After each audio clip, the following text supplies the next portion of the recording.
ചടങ്ങിന് സ്വാഗതം ആശംസിക്കുന്നു.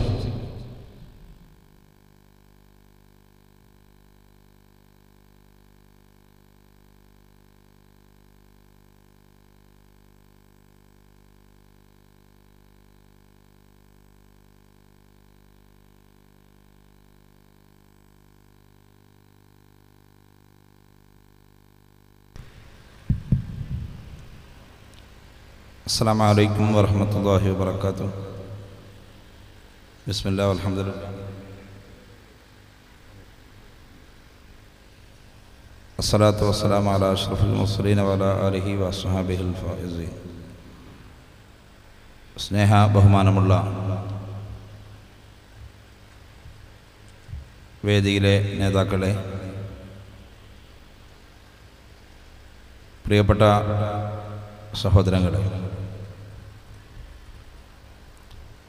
സമസ്ത കേരള സുന്നി വിദ്യാർത്ഥി ഫെഡറേഷൻ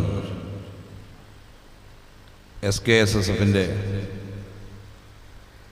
കോഴിക്കോട് ജില്ലാ സമ്മേളനമാണ് മദീന പാഷൻ എന്ന പേരിൽ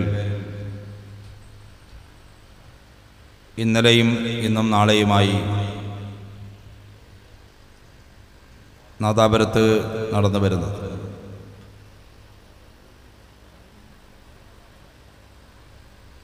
ഈ സമ്മേളനത്തിലെ ഏറ്റവും ശ്രദ്ധേയമായ ഒരു സെഷനാണ് ഈ വേദിയിൽ ആരംഭിക്കാൻ വേണ്ടി പോകുന്നത്. ബഹുമാന്യനായിട്ടുള്ള ഈ ചടങ്ങിൻ്റെ ഉദ്ഘാടകൻ മുൻ കേന്ദ്ര മന്ത്രി കൂടിയായിട്ടുള്ള നമ്മുടെ പ്രിയങ്കരനായിട്ടുള്ള MP ശ്രീ മുല്ലപ്പള്ളി രാമചന്ദ്രൻ അവർ ഉൾപ്പെടെയുള്ള നേതാക്കൾ വേദിയിലെത്തി ചേർന്നിരിക്കുകയാണ്.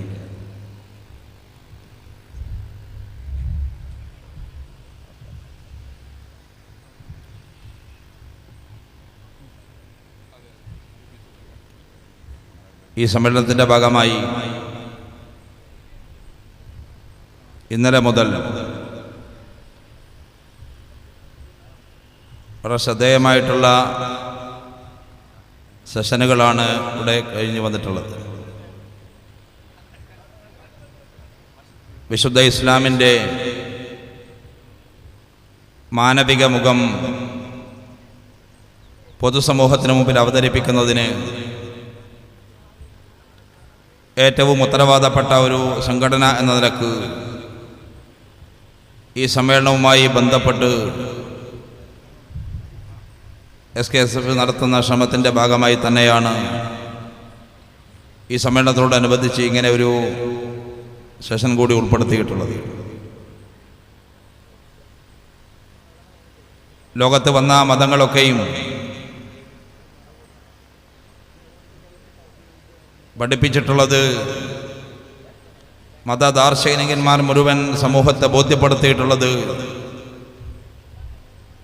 പരസ്പര സ്നേഹത്തിൻ്റെയും സൗഹൃദത്തിൻ്റെയും സന്ദേശങ്ങൾ മാത്രമാണ്.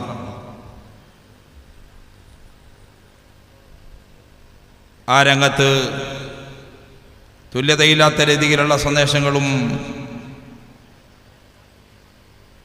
പാഠങ്ങളുമാണ് ലോക സമൂഹത്തിന് മുമ്പിൽ വിശുദ്ധ ഇസ്ലാം സമർപ്പിച്ചിട്ടുള്ളത്. ഇസ്ലാമിൻ്റെ അധ്യാപനങ്ങൾ, ഖുർആനിൻ്റെ അധ്യാപനങ്ങൾ, വിശുദ്ധ പ്രവാചകൻ്റെ ജീവിത ദർശനങ്ങൾ എല്ലാം പരിശോധിച്ചു കഴിഞ്ഞാൽ അതിൽ മുഴുവൻ നമുക്ക് കാണാൻ കഴിയുന്നത് മാനവിക മൂല്യങ്ങൾ ഉയർത്തിപ്പിടിക്കുന്നതിനുള്ള പ്രാധാന്യം തന്നെയാണ്. നിർഭാഗ്യവശാൽ നമ്മുടെ സമൂഹത്തിൽ നിന്ന് കണ്ടുകൊണ്ടിരിക്കുന്നത് ആ ഒരു സുന്ദരമായ സന്ദേശത്തെ വികൃതമാക്കുന്ന രീതിയിൽ പരസ്പരം സ്നേഹത്തോടെയും സൗഹൃദത്തോടെയും കഴിയേണ്ട മനുഷ്യ സമൂഹമെന്ന് മതത്തിൻ്റെയും ജാതിയുടെയും രാഷ്ട്രീയത്തിൻ്റെയും പേരിൽ പരസ്പരം തമ്മിലടിക്കുന്ന ദയനീയമായ കാഴ്ചയാണ് നമ്മുടെ രാജ്യത്ത് കണ്ടുകൊണ്ടിരിക്കുന്നത്. SKSSFൻ്റെ കോഴിക്കോട് ജില്ലാ സമ്മേളനം നാദാപുരത്ത് വെച്ച് നടക്കുമ്പോൾ ഇങ്ങനെ ഒരു മാനവികം സെഷൻ ഇതിൽ ചർച്ച ചെയ്യപ്പെടുമ്പോൾ ഏറെ പ്രാധാന്യം അർഹിക്കുന്ന ഒരു മണ്ണാണ് നാദാപുരം എന്ന് പറയുന്നത്. ജില്ലാ SKSFന്റെ സമ്മേളനം തീരുമാനിക്കപ്പെട്ട ശേഷം നാദാപുരത്തിൻ്റെ പ്രത്യേകമായ രാഷ്ട്രീയ സാഹചര്യങ്ങൾ ഈ സമ്മേളനം നാദാപുരത്ത് വെച്ച് നടത്താൻ വേണ്ടി കഴിയുമോ എന്ന് ആശങ്കപ്പെടുന്നിടത്തേക്ക് വരെ ഇതിൻ്റെ പ്രചരണവുമായി ബന്ധപ്പെട്ട പ്രവർത്തനങ്ങൾക്കിടയിൽ കാര്യങ്ങൾ വന്നു പോയിട്ടുണ്ട്. ഈ സാഹചര്യത്തിൽ നാം ഉയർത്തിപ്പിടിക്കുന്ന രാഷ്ട്രീയ നിലപാടുകളും നമ്മുടെ മതവീക്ഷണങ്ങളും മനുഷ്യനെന്ന നിലയിലുള്ള പരസ്പരമുള്ള ബാധ്യതകൾ നിർവഹിക്കുന്നതിന്, ആ മാനവിക മൂല്യങ്ങൾ ഉയർത്തിപ്പിടിക്കുന്നതിന് നമുക്ക് തടസ്സമാകരുത് എന്ന് ഉറക്കെ വിളിച്ചു പറയേണ്ടത് SKSF ആണ് എന്ന് ഞങ്ങൾ വിശ്വസിക്കുകയാണ്. കാരണം തീവ്രവാദ പ്രവർത്തനങ്ങൾക്കെതിരായി, വർഗീയ സമീപനങ്ങൾക്കെതിരായി വളരെ ശക്തമായ നിലപാടെടുത്തിട്ടുള്ള ഒരു പ്രസ്ഥാനമാണ് സമസ്ത കേരള ജംഇയ്യത്തുൽ ഉലമയും അതിൻ്റെ വിദ്യാർത്ഥി പ്രസ്ഥാനമായിട്ടുള്ള SKSF. ഇന്ത്യ രാജ്യത്തെ പടർന്ന് പന്തലിച്ച ഫാസിസ്റ്റ് വർഗീയതക്കെതിരായിട്ട് മാത്രമല്ല, കേരളീയ പശ്ചാത്തലത്തിൽ 90-കൾക്ക് ശേഷം രൂപപ്പെട്ടു വന്നിട്ടുള്ള തീവ്രവാദ സമീപനത്തോടെയുള്ള സർവ്വ സംഘടനാ സംവിധാനങ്ങളെയും അത്തരം നിലപാടുകളെയും വിശുദ്ധ ഇസ്ലാമിൻ്റെ താല്പര്യം എന്ന നിലക്ക് തന്നെ വളരെ കൃത്യമായി എതിർത്ത് പരാജയപ്പെടുത്താൻ, ആ നിലപാടിനെതിരായിട്ട് കേരളത്തിൽ അതിശക്തമായ മൂവ്മെൻ്റ് ഉയർത്തിക്കൊണ്ടുവരാൻ SKSFന്റെ പ്രവർത്തനം വഴിയായി സാധിച്ചിട്ടുണ്ട് എന്ന ആത്മസംതൃപ്തി ഞങ്ങൾക്കുണ്ട്. അതുകൊണ്ട് തന്നെ പുതിയ കാലഘട്ടത്തിൽ, പ്രത്യേകിച്ച് ഇന്ത്യ രാജ്യം നിലവിൽ കാണുന്ന ഒരവസ്ഥ എന്ന് പറയുന്നത് ഫാസിസം അതിൻ്റെ എല്ലാ അർത്ഥത്തിലുമുള്ള അതിൻ്റെ ദോഷവശങ്ങൾ മുഴുവൻ ഇന്ത്യ രാജ്യം അനുഭവിച്ചു കൊണ്ടിരിക്കുന്ന ഒരു പ്രത്യേക സാഹചര്യത്തിലൂടെ നാം കടന്നുപോയിക്കൊണ്ടിരിക്കുന്നത്.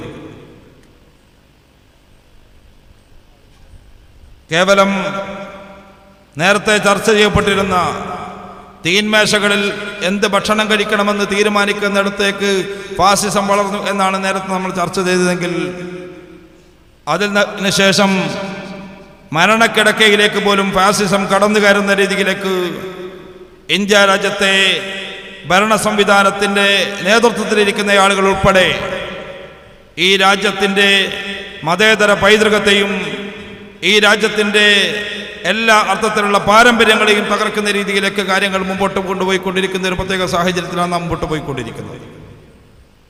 അതോടൊപ്പം ഞാൻ നേരത്തെ സൂചിപ്പിച്ചതുപോലെ നാദാപുരത്തെ സംബന്ധിച്ചിടത്തോളം ഈ കേരളക്കരയിൽ, വിശിഷ്യ മലബാറിൻ്റെ ഈ നാദാപുരം മേഖല എന്ന് പറയുന്നത് ഒരുപാട് സ്നേഹ സൗഹൃദങ്ങളുടെ, പരസ്പരമുള്ള ഒരുപാട് ബന്ധങ്ങളുടെ ഒരുപാട് കഥകൾ പറയാനുള്ള പ്രദേശങ്ങളാണ്.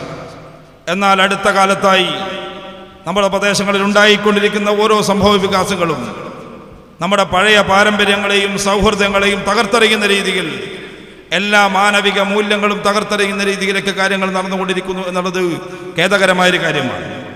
അതുകൊണ്ട് തന്നെ വളരെ കരുതലോടെയുള്ള ഇടപെടലുകൾ എല്ലാ ഭാഗത്തു നിന്നും ഉണ്ടാകേണ്ട സാഹചര്യം അതിക്രമിച്ചിരിക്കുന്നു. നാദാപുരത്ത് നഷ്ടപ്പെട്ടുകൊണ്ടിരിക്കുന്ന ശാന്തത, നാദാപുരത്ത് തകർന്നുകൊണ്ടിരിക്കുന്ന ബന്ധങ്ങൾ കൂട്ടി ഇണക്കുന്നതിനാവശ്യമായിട്ടുള്ള പ്രവർത്തന ഗോതയിൽ ഇവിടുത്തെ രാഷ്ട്രീയ പ്രസ്ഥാനങ്ങളും മതസംഘടനകളും മറ്റെല്ലാ ആളുകളും ഒരുമിച്ച് നിൽക്കേണ്ട സമയം അതിക്രമിച്ചിട്ടുണ്ട്. SKSFനെ സംബന്ധിച്ചിടത്തോളം ഞാൻ നേരത്തെ സൂചിപ്പിച്ചതുപോലെ കേരളത്തിൻ്റെ സർവ്വ മേഖലകളിലും സൗഹൃദം ഊട്ടിയുറപ്പിക്കുന്നതിനും അതേപോലെ തന്നെ ഫാസിസ്റ്റ് വർഗീയ തീവ്രവാദ നിലപാടുകൾക്കെതിരായി വ്യക്തമായ നിലപാടെടുത്ത് മുമ്പോട്ട് പോയൊരു സംഘടന എന്ന നിലക്കും ഈ വിഷയം പൊതുസമൂഹത്തിന് മുമ്പിൽ പറയുന്നതിന് ഏറെ സന്തോഷമുണ്ട് എന്ന് സാന്ദർഭികമായിട്ട് ഒരിക്കൽ കൂടി ഞാൻ സൂചിപ്പിക്കുകയാണ്. അതുകൊണ്ട് തന്നെ ഇന്നത്തെ ഈ സെമിനാറിൽ വളരെ ശ്രദ്ധേയരായിട്ടുള്ള ആളുകൾ ഇവിടെ സംസാരിക്കാൻ വേണ്ടിയിരിക്കുകയാണ്. നാദാപുരത്തും കേരളക്കരയിലും ഇന്ത്യ രാജ്യം ഒട്ടുക്കും നഷ്ടപ്പെട്ടുകൊണ്ടിരിക്കുന്ന സൗഹൃദം വീണ്ടെടുക്കുന്നതിനും നമ്മുടെ മാനവിക മൂല്യങ്ങൾ ഉയർത്തിപ്പിടിച്ചുകൊണ്ട് എല്ലാത്തിനപ്പുറത്ത് ഒരു മാനവിക സ്നേഹം ഉയർത്തിപ്പിടിക്കുന്നതിനാവശ്യമായിട്ടുള്ള പ്രവർത്തനങ്ങൾക്ക് നേതൃത്വം കൊടുക്കാൻ ആഹ്വാനം ചെയ്യുന്നതിന് തന്നെയാണ് ഇങ്ങനെ ഒരു സെഷൻ ഈ സമ്മേളനവുമായി ബന്ധപ്പെട്ട് നാം രൂപപ്പെടുത്തിയിട്ടുള്ളത്. അതുകൊണ്ട് ദീർഘിപ്പിക്കാൻ ആഗ്രഹിക്കുന്നില്ല. ധാരാളം നേതാക്കന്മാരിവിടെ ഇതുമായി ബന്ധപ്പെട്ട് സംസാരിക്കാൻ എത്തിച്ചേർന്നിട്ടുണ്ട്. നിങ്ങളെല്ലാവരെയും ഈ പരിപാടിയിലേക്ക് സ്വാഗതം ചെയ്യുക എന്നുള്ളതാണ് എൻ്റെ കർത്തവ്യം. ഈ പരിപാടിയുടെ ഉദ്ഘാടന കർമ്മം നിർവഹിക്കുന്നത് മുൻ കേന്ദ്ര മന്ത്രിയും ഈ വടകര പാർലമെൻറ്റ് നിയോജക മണ്ഡലത്തിൻ്റെ ബഹുമാന്യനായിട്ടുള്ള MP-യും ഇന്ത്യയിലെ ദേശീയ രാഷ്ട്രീയ രംഗത്ത് ശ്രദ്ധേയ വ്യക്തിത്വവുമായിട്ടുള്ള ബഹുമാന്യനായിട്ടുള്ള മുല്ലപ്പള്ളി രാമചന്ദ്രൻ അവർകളാണ്. അദ്ദേഹത്തെ ഏറെ സന്തോഷത്തോടു കൂടി ഈ പരിപാടിയിലേക്ക് സംഘാടക സമിതിക്ക് വേണ്ടി ഞാൻ സ്വാഗതം ചെയ്യുകയാണ്. ഈ പരിപാടിക്ക് അധ്യക്ഷത വഹിക്കുന്നത് SKSSF-ന്റെ മുൻ സംസ്ഥാന ജനറൽ സെക്രട്ടറിയും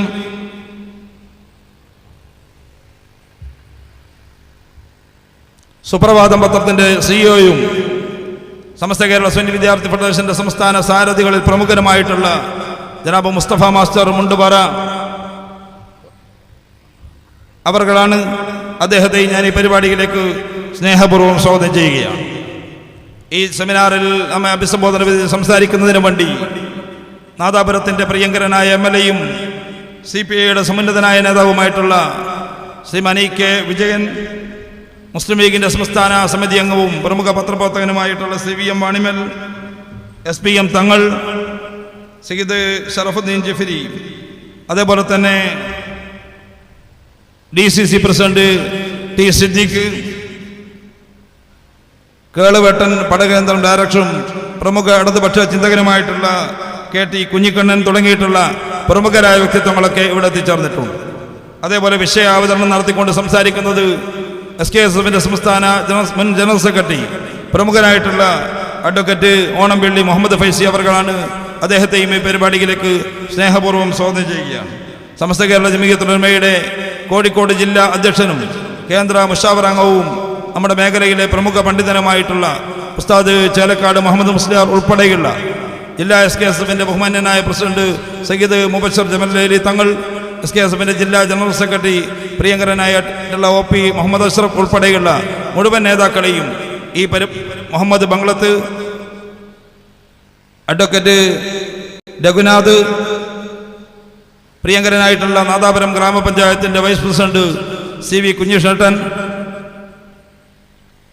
ബഹുമാന്യനായിട്ടുള്ള മുസ്ലിം ലീഗിൻ്റെ നേതാവ് P. Ahammed master, K. പൊറോറ, ചന്ദ്രിക പത്രത്തിൻ്റെ നാദാപുരം ബ്യൂറോ ചീഫ് പ്രിയപ്പെട്ടനായിട്ടുള്ള MK Ashraf, Siddique Velliyode, KM Sameer, Mandodi Basheer master ഉൾപ്പെടെയുള്ള ഈ പരിപാടിയിൽ എത്തിച്ചേർന്നിട്ടുള്ള ബഹുമാനയായിട്ടുള്ള മുഴുവൻ നേതാക്കന്മാരെയും SKSF-ന്റെ ജില്ലാ സമ്മേളനത്തോടനുബന്ധിച്ച് സംഘടിപ്പിക്കപ്പെട്ട ഈ സെഷൻ ഭംഗിയാക്കാൻ വേണ്ടി ഇവിടെ എത്തിയിട്ടുള്ള ബഹുമാന്യരായ സംഘടനാ പ്രവർത്തകർ, മഹല്ല് ഭാരവാഹികൾ, അതേപോലെ തന്നെ മുഴുവൻ നാട്ടുകാരെയും ഈ പരിപാടിയിലേക്ക് സ്നേഹപൂർവ്വം സ്വാഗതം ചെയ്തുകൊണ്ട് ഈ ചടങ്ങിൽ അധ്യക്ഷത വഹിക്കാൻ വേണ്ടി ബഹുമാന്യനായ മുസ്തഫ മാസ്റ്റർ മുണ്ടുപാറ അവരോട് അഭ്യർത്ഥിച്ചുകൊണ്ട് ഞാൻ അവസാനിപ്പിക്കുന്നു. അസ്സലാമു അലൈക്കും വറഹ്മത്തുള്ളാഹി. മാനവിക മിഷന്റെ അധ്യക്ഷൻ സുപ്രഭാതം CEO ജനാബ് മുസ്തഫ മാസ്റ്റർ മുണ്ടുപാറയ്ക്ക് വേണ്ടി ഈ ചടങ്ങിൻ്റെ ഔപചാരിക ഉദ്ഘാടന കർമ്മം നിർവഹിക്കുന്നതിനായി മുൻ കേന്ദ്ര സഹകാര്യമന്ത്രിയും നമ്മുടെ ബഹുമാന്യനുമായ MP മുല്ലപ്പള്ളി രാമചന്ദ്രൻ അവരുടെ വേദിയിലേക്ക് ഉദ്ഘാടന വേദിയിലേക്ക് ആദരപൂർവ്വം ക്ഷണിക്കുകയാണ്.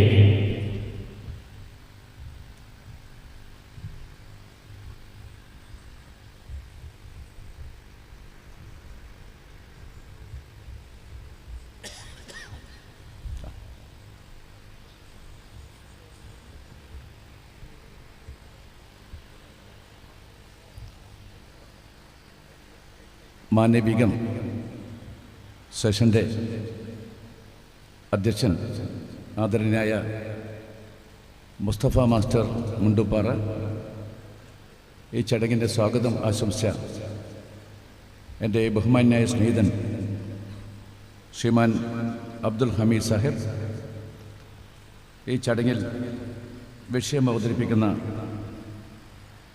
ഓണംപള്ളി മുഹമ്മദ് ഫൈസി അവർകളെ, ഈ ചടങ്ങിൽ പ്രഭാഷണം നടത്താൻ ഏതാനും നിമിഷങ്ങൾക്കുള്ളിൽ എത്തിച്ചേരുന്ന നമ്മുടെ MLA Sriman E.K. Vijayan, CP Saidalavi, advocate Siddique, KT Kunhikannan തുടങ്ങി ഈ വേദിയിൽ ഉപവിഷ്ടമായിട്ടുള്ള അഭിവന്ദനായ ചേലക്കാട് ഉസ്താദ് അടക്കമുള്ള വിശിഷ്ട വ്യക്തികളെ, ഈ ചടങ്ങിൽ സംബന്ധിക്കാനെത്തിയ ബഹുമാന്യരായ സുഹൃത്തുക്കളെ, നാട്ടുകാരെ, നിങ്ങൾക്കെല്ലാവർക്കും എൻ്റെ ഹൃദയം നിറഞ്ഞ അഭിവാദനങ്ങൾ.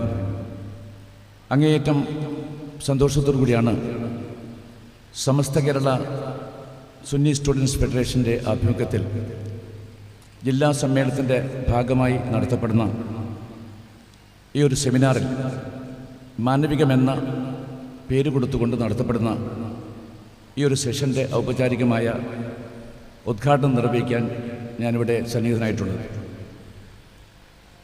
SKSSF കുറിച്ച് അതിൻ്റെ പിറവി നടന്ന 1989 മുതൽ വളരെ സൂക്ഷ്മമായി തന്നെ നിരീക്ഷിക്കാൻ അവസരം ലഭിച്ച ഒരു പൊതുപ്രവർത്തകൻ എന്ന രൂപത്തിൽ തന്നെ ഇതിൻ്റെ നാളിതുവരെയുള്ള പ്രവർത്തനം അത് നോക്കിക്കണ്ട് വിലയിരുത്തുമ്പോൾ എനിക്ക് അതിയായ സന്തോഷമുണ്ടായി എന്ന കാര്യം ഇവിടെ ഞാൻ രേഖപ്പെടുത്താൻ ആഗ്രഹിക്കുന്നു.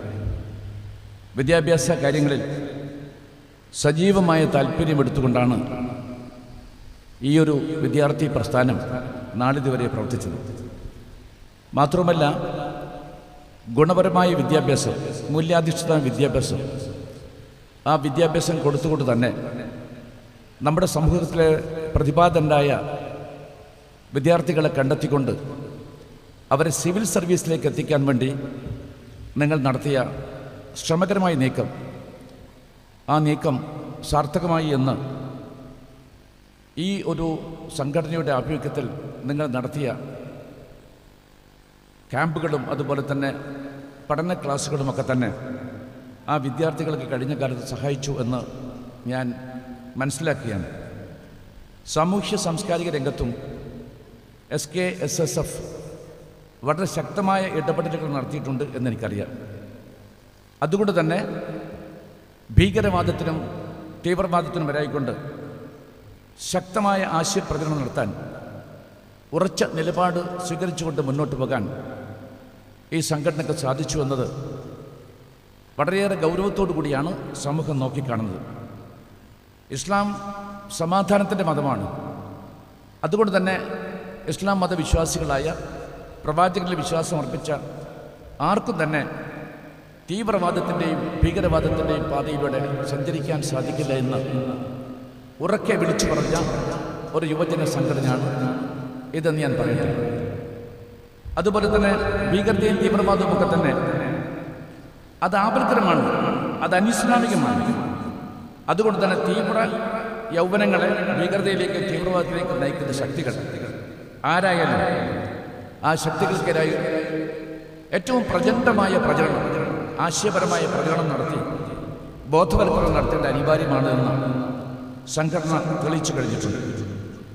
ആ പ്രവർത്തനങ്ങളൊക്കെ തന്നെ ഞങ്ങളെപ്പോലുള്ള ആളുകൾ ശ്രദ്ധയോടുകൂടിയാണ് നിരീക്ഷിക്കുകയും വീക്ഷിക്കുകയും ഒക്കെ തന്നെ ചെയ്യുന്നത്. ഞാൻ നിങ്ങളെ അഭിനന്ദിക്കാൻ ആഗ്രഹിക്കുകയാണ്. ഇത്തരമൊരു സെമിനാർ ഇവിടെ സംഘടിപ്പിച്ചതിൻ്റെ സാഹചര്യത്തെക്കുറിച്ച് സ്വാഗത ഭാഷകൻ ശ്രീമാൻ അബ്ദുൽ അമീർ സാഹിബ് അദ്ദേഹത്തിൻ്റെ പ്രസംഗത്തിൽ പറയുകയുണ്ടായി. അതുകൊണ്ട് തന്നെ ഇത്തരമൊരു സെഷൻ അല്ലെങ്കിൽ ഇത്തരമൊരു സെമിനാർ എല്ലാ അർത്ഥത്തിലും കാലികമായി വളരെയേറെ പ്രാധാന്യമുള്ള ഒരു സെഷനായിട്ട് ഞാൻ നോക്കിക്കാണുകയാണ്. കാരണം മതപരവും വംശീയവുമായിട്ടുള്ള അസഹിഷ്ണുത അരങ്ങ് തകർക്കുന്ന ഒരു കാലമാണ് വർത്തമാനകാലം. ലോകം മുഴുവൻ ആഗോള ഭീകരതയെക്കുറിച്ച് ശക്തമായ ചർച്ചകൾ നടത്തപ്പെടുകയാണ്. അതുപോലെ തന്നെ ലോകത്തിലെ എല്ലാ ഇസ്ലാമിക രാഷ്ട്രങ്ങളും തീവ്രവാദത്തെ, ഭീകരവാദത്തെ ഞങ്ങൾ അംഗീകരിക്കില്ല എന്ന് പറഞ്ഞുകൊണ്ട് ശക്തമായി അപലപിക്കുന്ന ഒരു സവിശേഷമായ സാഹചര്യവും നമ്മൾ കാണുന്നുണ്ട്. ഇതിനൊക്കെ പുറമെ ഇന്ത്യയെ സംബന്ധിച്ചിടത്തോളം ഇന്ത്യയിൽ മതപരമായ അസഹിഷ്ണുത അതിൻ്റെ ഭീഭത്സമായ മുഖം നമ്മുടെ മുമ്പിൽ അനാവരണം ചെയ്തുകൊണ്ട് ഇന്ത്യയിലെ മതേതര വിശ്വാസികളായ ജനങ്ങളുടെ ഭയവിഹ്വലരാക്കിക്കൊണ്ട് അവരങ്ങനെ രംഗത്ത് നിറഞ്ഞു നിൽക്കുകയാണ്. തീവ്രവാദം, ഭീകരവാദം, അതുപോലെ മതപരമായ അസഹിഷ്ണുത, ഇതൊക്കെ തന്നെ നമുക്കെല്ലാം തന്നെ അറിയാവുന്ന പോലെ തന്നെ അതിൻ്റെ എല്ലാ മാനങ്ങളിലും എല്ലാ തലങ്ങളിലും എതിർത്ത് പരാജയപ്പെടുത്തേണ്ട മൗലികമായ ബാധ്യതയും ഉത്തരവാദിത്വവും ആരെക്കാളും പുതിയ തലമുറക്കുണ്ട് എന്ന് ഞാൻ വിശ്വസിക്കുന്നു. അതുകൊണ്ട് തന്നെ നമ്മെ സംബന്ധിച്ചിടത്തോളം ഒരു പരിഷ്കൃത സമൂഹത്തിൽ ഒരിക്കലും അംഗീകരിക്കാൻ സാധിക്കാത്ത പ്രവണതയായി, ഒരിക്കലും നമുക്ക് സ്വീകരിക്കാൻ സാധിക്കാത്ത മാർഗമായി ഭീകരവാദത്തിൻ്റെ മതപരമായ അശേഷിത മാർഗം നമ്മൾ നോക്കിക്കാണണം എന്ന് മാത്രമാണ് എനിക്ക് ആദ്യമായിട്ട് പറയേണ്ടതായിട്ടുള്ളത്. എല്ലാ മതങ്ങളും മാനവികതയെക്കുറിച്ച് നമ്മെ പ്രബോധനം ചെയ്തുകൊണ്ടിരിക്കുന്നു. ഒരു മതവും മാനവികതയുടെ കാര്യത്തെക്കുറിച്ച് പറയുന്നതിൽ അൽശേഷം പിന്നോട്ട് പോയിട്ടില്ല എന്ന് മാത്രമല്ല, വളരെ വൈകാരികമായി തന്നെ ജനമനസ്സുകളിലേക്ക് ആ കാര്യങ്ങൾ എത്തിക്കുന്നതിന് വേണ്ടി സർവ്വമതങ്ങൾക്കും സാധിച്ചു എന്നത് ഒരു സത്യമായിട്ട് അവശേഷിക്കുകയാണ്. അതിരുകളില്ലാത്ത സ്നേഹത്തെക്കുറിച്ച്, അതുപോലെ തന്നെ സ്നേഹത്തിൻ്റെ സാർവലൗകികമായ സ്വഭാവത്തെക്കുറിച്ച്, സാർവലൗകികമായ നന്മയെക്കുറിച്ച്, മാനവികമായ മൂല്യങ്ങളുടെ മഹത്വത്തെക്കുറിച്ച് എല്ലാം തന്നെ എല്ലാ മതങ്ങളും എല്ലാ കാലത്തും വിളിച്ചു പറഞ്ഞിട്ടുണ്ട് എന്ന വസ്തുതയും നമുക്ക് എല്ലാവർക്കും തന്നെ അറിയാവുന്നതാണ്. തൻ്റെ വിശ്വാസം പോലെ തന്നെ അവരൻ്റെ മതവിശ്വാസങ്ങൾ അത് മാനിക്കപ്പെടേണ്ടതായിട്ടുണ്ട്, മാനിക്കപ്പെടണം എന്ന് വിശ്വസിക്കുന്ന ആളാണ് ഒരു യഥാർത്ഥ മതവിശ്വാസി എന്ന് ഞാൻ വിശ്വസിക്കുന്നു. ആ യഥാർത്ഥ മതവിശ്വാസിക്ക് അങ്ങനെ മാത്രമേ ആകാൻ സാധിക്കൂ. തൻ്റെ മതവിശ്വാസത്തെ പോലെ തന്നെ മറ്റ് മതവിശ്വാസികൾക്ക് അവരുടെ വിശ്വാസങ്ങളും ആചാരങ്ങളും അനുഷ്ഠാനങ്ങളുമായി മുന്നോട്ട് പോകാനുള്ള സ്വാതന്ത്ര്യമുണ്ട്. ആ സ്വാതന്ത്ര്യം ഞാൻ അംഗീകരിക്കുന്നു, ആ സ്വാതന്ത്ര്യം ഞാൻ വകവെച്ചു കൊടുക്കുന്നു എന്ന് പറയുന്ന തരത്തിൽ മുന്നോട്ട് പോകുമ്പോഴാണ് ഈ പറയുന്ന ഏകോദര സഹോദരന്മാരെ പോലെ മൈത്രിയോടുകൂടി ജീവിക്കാൻ സാധിക്കുന്ന ഒരു സാമൂഹ്യമായ ചുറ്റുപാട്, ഒരു അന്തരീക്ഷം നമുക്ക് വന്നു ചേരുക. മറ്റൊരു മതവിശ്വാസിയുടെ വിശ്വാസാചാരങ്ങളിൽ നമ്മൾ ഇടപെടേണ്ട കാര്യമില്ല, അത് നമ്മുടെ ചുമതലയല്ല, നമ്മുടെ ഉത്തരവാദിത്തമല്ല എന്ന് ധരിക്കാൻ സാധിക്കുമെങ്കിൽ അത് തന്നെയാണ് ഒരു മതനിരപേക്ഷമായ സമീപനം എന്ന് ഞാൻ ഉറക്കെ വിശ്വസിക്കുന്നു. അതാണ് എൻ്റെ ദൃഢമായ വിശ്വാസം. എൻ്റെ വിശ്വാസം ഞാൻ ഉയർത്തിപ്പിടിക്കുന്നതോടൊപ്പം തന്നെ മറ്റുള്ളവരുടെ വിശ്വാസത്തെ അംഗീകരിച്ചുകൊണ്ട്, എന്നാൽ അവരുടെ മതവിശ്വാസങ്ങൾ കൈകടത്താതെ മുന്നോട്ട് പോയിക്കൊണ്ടിരിക്കുന്ന ഒരു മനുഷ്യൻ സംബന്ധിച്ചിടത്തോളം ആ മനുഷ്യനാണ് യഥാർത്ഥ മതേതരവാദി എന്ന് ഞാൻ വിശ്വസിക്കുന്നു. ഞാൻ ഗാന്ധിജിയെക്കുറിച്ച് പറയേണ്ട കാര്യമില്ല. ഗാന്ധിജി പതിവായിട്ട് ക്ഷേത്രങ്ങളിൽ പോയി ആരാധന നടത്തുന്ന ഒരാളായിരുന്നില്ല എന്ന് ഗാന്ധിജിയെ പഠിച്ചിട്ടുള്ള എല്ലാവർക്കും തന്നെ അറിയാം. ഗാന്ധിജിക്ക് സത്യമായിരുന്നു ഈശ്വരൻ, അതിലപ്പുറമൊന്നുമില്ല സത്യം. ആ സത്യത്തെ മുൻനിർത്തിക്കൊണ്ട് പോകണമെന്നാണ് ഗാന്ധിജി എപ്പോഴും പറഞ്ഞിട്ടുള്ളത്. ഈശ്വര അല്ലാ തേരേ നാം സബ്കോ സന്മതി ദേ ഭഗവാൻ എന്നാണ് പറഞ്ഞത്. ഈശ്വരനും അള്ളയൊക്കെ തന്നെ ഒന്നാണ് എന്ന് പറഞ്ഞുകൊണ്ട് അത്തരമൊരു തത്വം ഉയർത്തിപ്പിടിച്ചുകൊണ്ട് പോകുന്ന ഒരു വലിയ മനുഷ്യനായിട്ടാണ് ഗാന്ധിജിയെ നമ്മൾ ചരിത്രത്തിൽ വായിച്ചെടുത്തത്, ഗാന്ധിജിയെ മനസ്സിലാക്കാൻ നമ്മൾ ശ്രമിച്ചിട്ടുള്ളത്. അതുകൊണ്ട് തന്നെയാണ് ഗാന്ധിജിയുടെ ദൈവവിശ്വാസത്തെക്കുറിച്ച് പറയുമ്പോൾ സത്യമാണ് എൻ്റെ ഈശ്വരനെന്ന് ഗാന്ധിജി ആവർത്തിച്ച് പറഞ്ഞത്. ഗാന്ധിജിയുടെ നമുക്കെല്ലാം തന്നെ അറിയാവുന്ന ശിഷ്യന്മാരെന്നോ അല്ലെങ്കിൽ സെക്രട്ടറിമാരോ എന്ന് വിശേഷിപ്പിക്കാൻ സാധിക്കുന്ന മഹാദേവ് ദേശായി, അതുപോലെ പ്യാരേലാൽ, അവരൊക്കെ തന്നെ എഴുതിയ എഴുത്തുകൾ വായിക്കുമ്പോൾ, അവരുടെ കൃതികളിലൂടെ നമ്മൾ കടന്നു പോകുമ്പോൾ അവർ പറയുന്ന ഒരു വളരെ പ്രധാനപ്പെട്ട ഒരു കാര്യമുണ്ട്. ഗാന്ധിജി ക്ഷേത്രങ്ങളിൽ പോയാൽ ആ ക്ഷേത്രങ്ങളിൽ ആരാധന നടത്തി ഞങ്ങൾക്ക് കാണാൻ സാധിച്ചിട്ടില്ല. ക്ഷേത്രങ്ങൾക്ക് ചുറ്റും ഗാന്ധി നടന്നുകൊണ്ട് ആ ക്ഷേത്രങ്ങളിലെ ദാരുശില്പങ്ങളും കൊത്തുപണികളും ഒക്കെ തന്നെ നോക്കി കൗതുകത്തോട് നിൽക്കുന്ന ഗാന്ധിജിയാണ് ഞങ്ങൾക്ക് കാണാൻ സാധിച്ചതെന്ന് മാത്രമല്ല, ആ ക്ഷേത്രത്തിൽ നിന്ന് കടന്നു വന്നാൽ ആ ക്ഷേത്രത്തിൽ നിലനിൽക്കുന്ന ഹൈന്ദവ വിശ്വാസവുമായി ബന്ധപ്പെട്ടുകൊണ്ടുള്ള അനാചാരം തൻ്റെ മനസ്സിനെ വല്ലാതെ മതിച്ചുകൊണ്ടിരിക്കുന്നു, തൻ്റെ മനസ്സിന് വേദനയുണ്ടാക്കിയെന്ന് ഗാന്ധിജി പലപ്പോഴും പറഞ്ഞ കാര്യവും ഞാൻ ഈ സന്ദർഭത്തിൽ എടുത്തു പറയാൻ ആഗ്രഹിക്കുന്നു. അതാണ് ഗാന്ധിജിയെ സംബന്ധിച്ചിടത്തോളം മതത്തെക്കുറിച്ചുള്ള അദ്ദേഹത്തിൻ്റെ കാഴ്ചപ്പാട്. ആ മതത്തിലെ ദുരാചാരങ്ങൾ മതത്തിൻ്റെ ഉള്ളിൽ നിന്നുകൊണ്ട് തന്നെ എതിർക്കപ്പെടേണ്ടതാണ് എന്ന് പറയുന്ന തരത്തിലുള്ള ഒരു മാനസികമായ ഭാവം ഗാന്ധിജിക്കുണ്ടായിരുന്നു എന്ന് നമ്മൾ ഓർക്കേണ്ടതായിട്ടുണ്ട്. രാമരാജ്യത്തെക്കുറിച്ച് പേർത്തും ഗാന്ധിജി പറയാറുണ്ടായിരുന്നു. ആ രാമരാജ്യത്തെക്കുറിച്ച് പറയുമ്പോഴും ഗാന്ധിജി പറഞ്ഞതാണ്, എൻ്റെ ഈ പറയുന്ന രാമരാജ്യം അത് ദശരഥൻ്റെ മകൻ്റെ രാജ്യം എന്ന് ഞാൻ പറയുന്നില്ല. അതുപോലെ തന്നെ അയോധ്യാപതിയായ രാമൻ്റെ നാടാണ് എന്ന് ഞാൻ പറയുന്നില്ല. എന്നെ സംബന്ധിച്ചിടത്തോളം രാമൻ മര്യാദാ പുരുഷോത്തമനാണ്.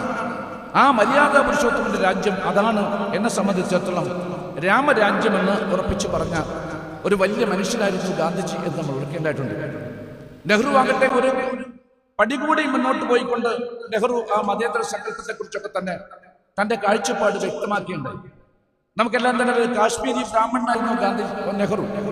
ആ നെഹ്റു ആകട്ടെ മതങ്ങളിൽ വിശ്വാസം പൂർണ്ണമായിട്ട് ഇല്ലാത്തൊരു മനുഷ്യനാണ് എന്നതുകൊണ്ട് തന്നെ ഞാനൊരു അഗ്നോസ്റ്റിക് ആണ് എന്ന് പലപ്പോഴും പറഞ്ഞ നെഹ്റുവിന്റെ ചിത്രം ഞാൻ ഓർക്കുന്നു. പക്ഷെ അത് പറയുമ്പോഴും അദ്ദേഹം പറഞ്ഞത്, എനിക്ക് മതങ്ങളിൽ വിശ്വാസമില്ല എങ്കിൽ പോലും ഏതെങ്കിലും ഒരു മതവിശ്വാസിയുടെ വിശ്വാസത്തെ ആരെങ്കിലും ചോദ്യം ചെയ്യപ്പെടുമ്പോൾ അതിനെ ശക്തിയായിട്ട് എതിർക്കാൻ ഈ രാജ്യത്തെ മതവിശ്വാസികളുടെ താല്പര്യങ്ങൾ സംരക്ഷിക്കാനുള്ള പോരാട്ടത്തിൽ ഞാൻ ആരെക്കാളും മുൻപന്തിയിലുണ്ടായിരിക്കുമെന്ന് ഉറക്കെ പറഞ്ഞ മഹാനായിരുന്നു പണ്ഡിറ്റ് ജവഹർലാൽ നെഹ്റു എന്ന് നമ്മൾ ഓർക്കേണ്ടതായിട്ടുണ്ട്. ഇന്ത്യയുടെ പൈതൃകം എടുത്തൊന്ന് പരിശോധിക്കുക. എന്താണ് അവസ്ഥ? 1000 ആണ്ടുകൾ പഴക്കമുള്ള നമ്മുടെ പൈതൃകം, ആ പൈതൃകവും മതപാരമ്പര്യവും ഒക്കെ തന്നെ സർവധർമ്മ സമഭാവനയിൽ അധിഷ്ഠിതമായിട്ടുള്ളതാണ് എന്ന് ഞാൻ വിശ്വസിക്കുന്നു. എല്ലാ മതങ്ങളെയും ഒന്നായി സമഭാവനയോടുകൂടി നോക്കിക്കാണാൻ സാധിക്കുന്ന ഒരു വലിയ സംസ്കൃതിയുടെ ഉടമകളായിട്ടാണ് ഭാരതീയരായ നമ്മൾ നമ്മുടെ ചരിത്രത്തെ വിലയിരുത്തേണ്ടതായിട്ടുള്ളത്. അതുപോലെ വസുദൈവ കുടുംബകമാണ് പറഞ്ഞിട്ടുള്ളത്. അതുപോലെ നാനാത്വത്തിൽ ഏകത്വമാണ് നമ്മൾ പറഞ്ഞിട്ടുള്ളത്.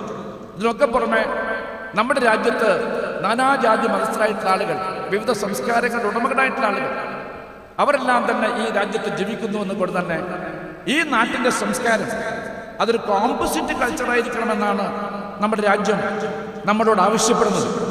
ആ കോമ്പോസിറ്റ് കൾച്ചർ അങ്ങനെ നിലനിർത്തിക്കൊണ്ട് പോകേണ്ട ഉത്തരവാദിത്വം ഈ നാട്ടിനെ സ്നേഹിക്കുന്ന ഓരോ പൗരനുമുണ്ട്.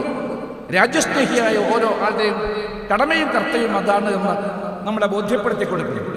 രാജ്യത്തിൻ്റെ മുഖമുദ്ര എന്താണ്? ഇതൊരു പ്ലൂറലിസ്റ്റിക് സൊസൈറ്റിയാണ്, ബഹുസ്വരതയുടെ രാജ്യം.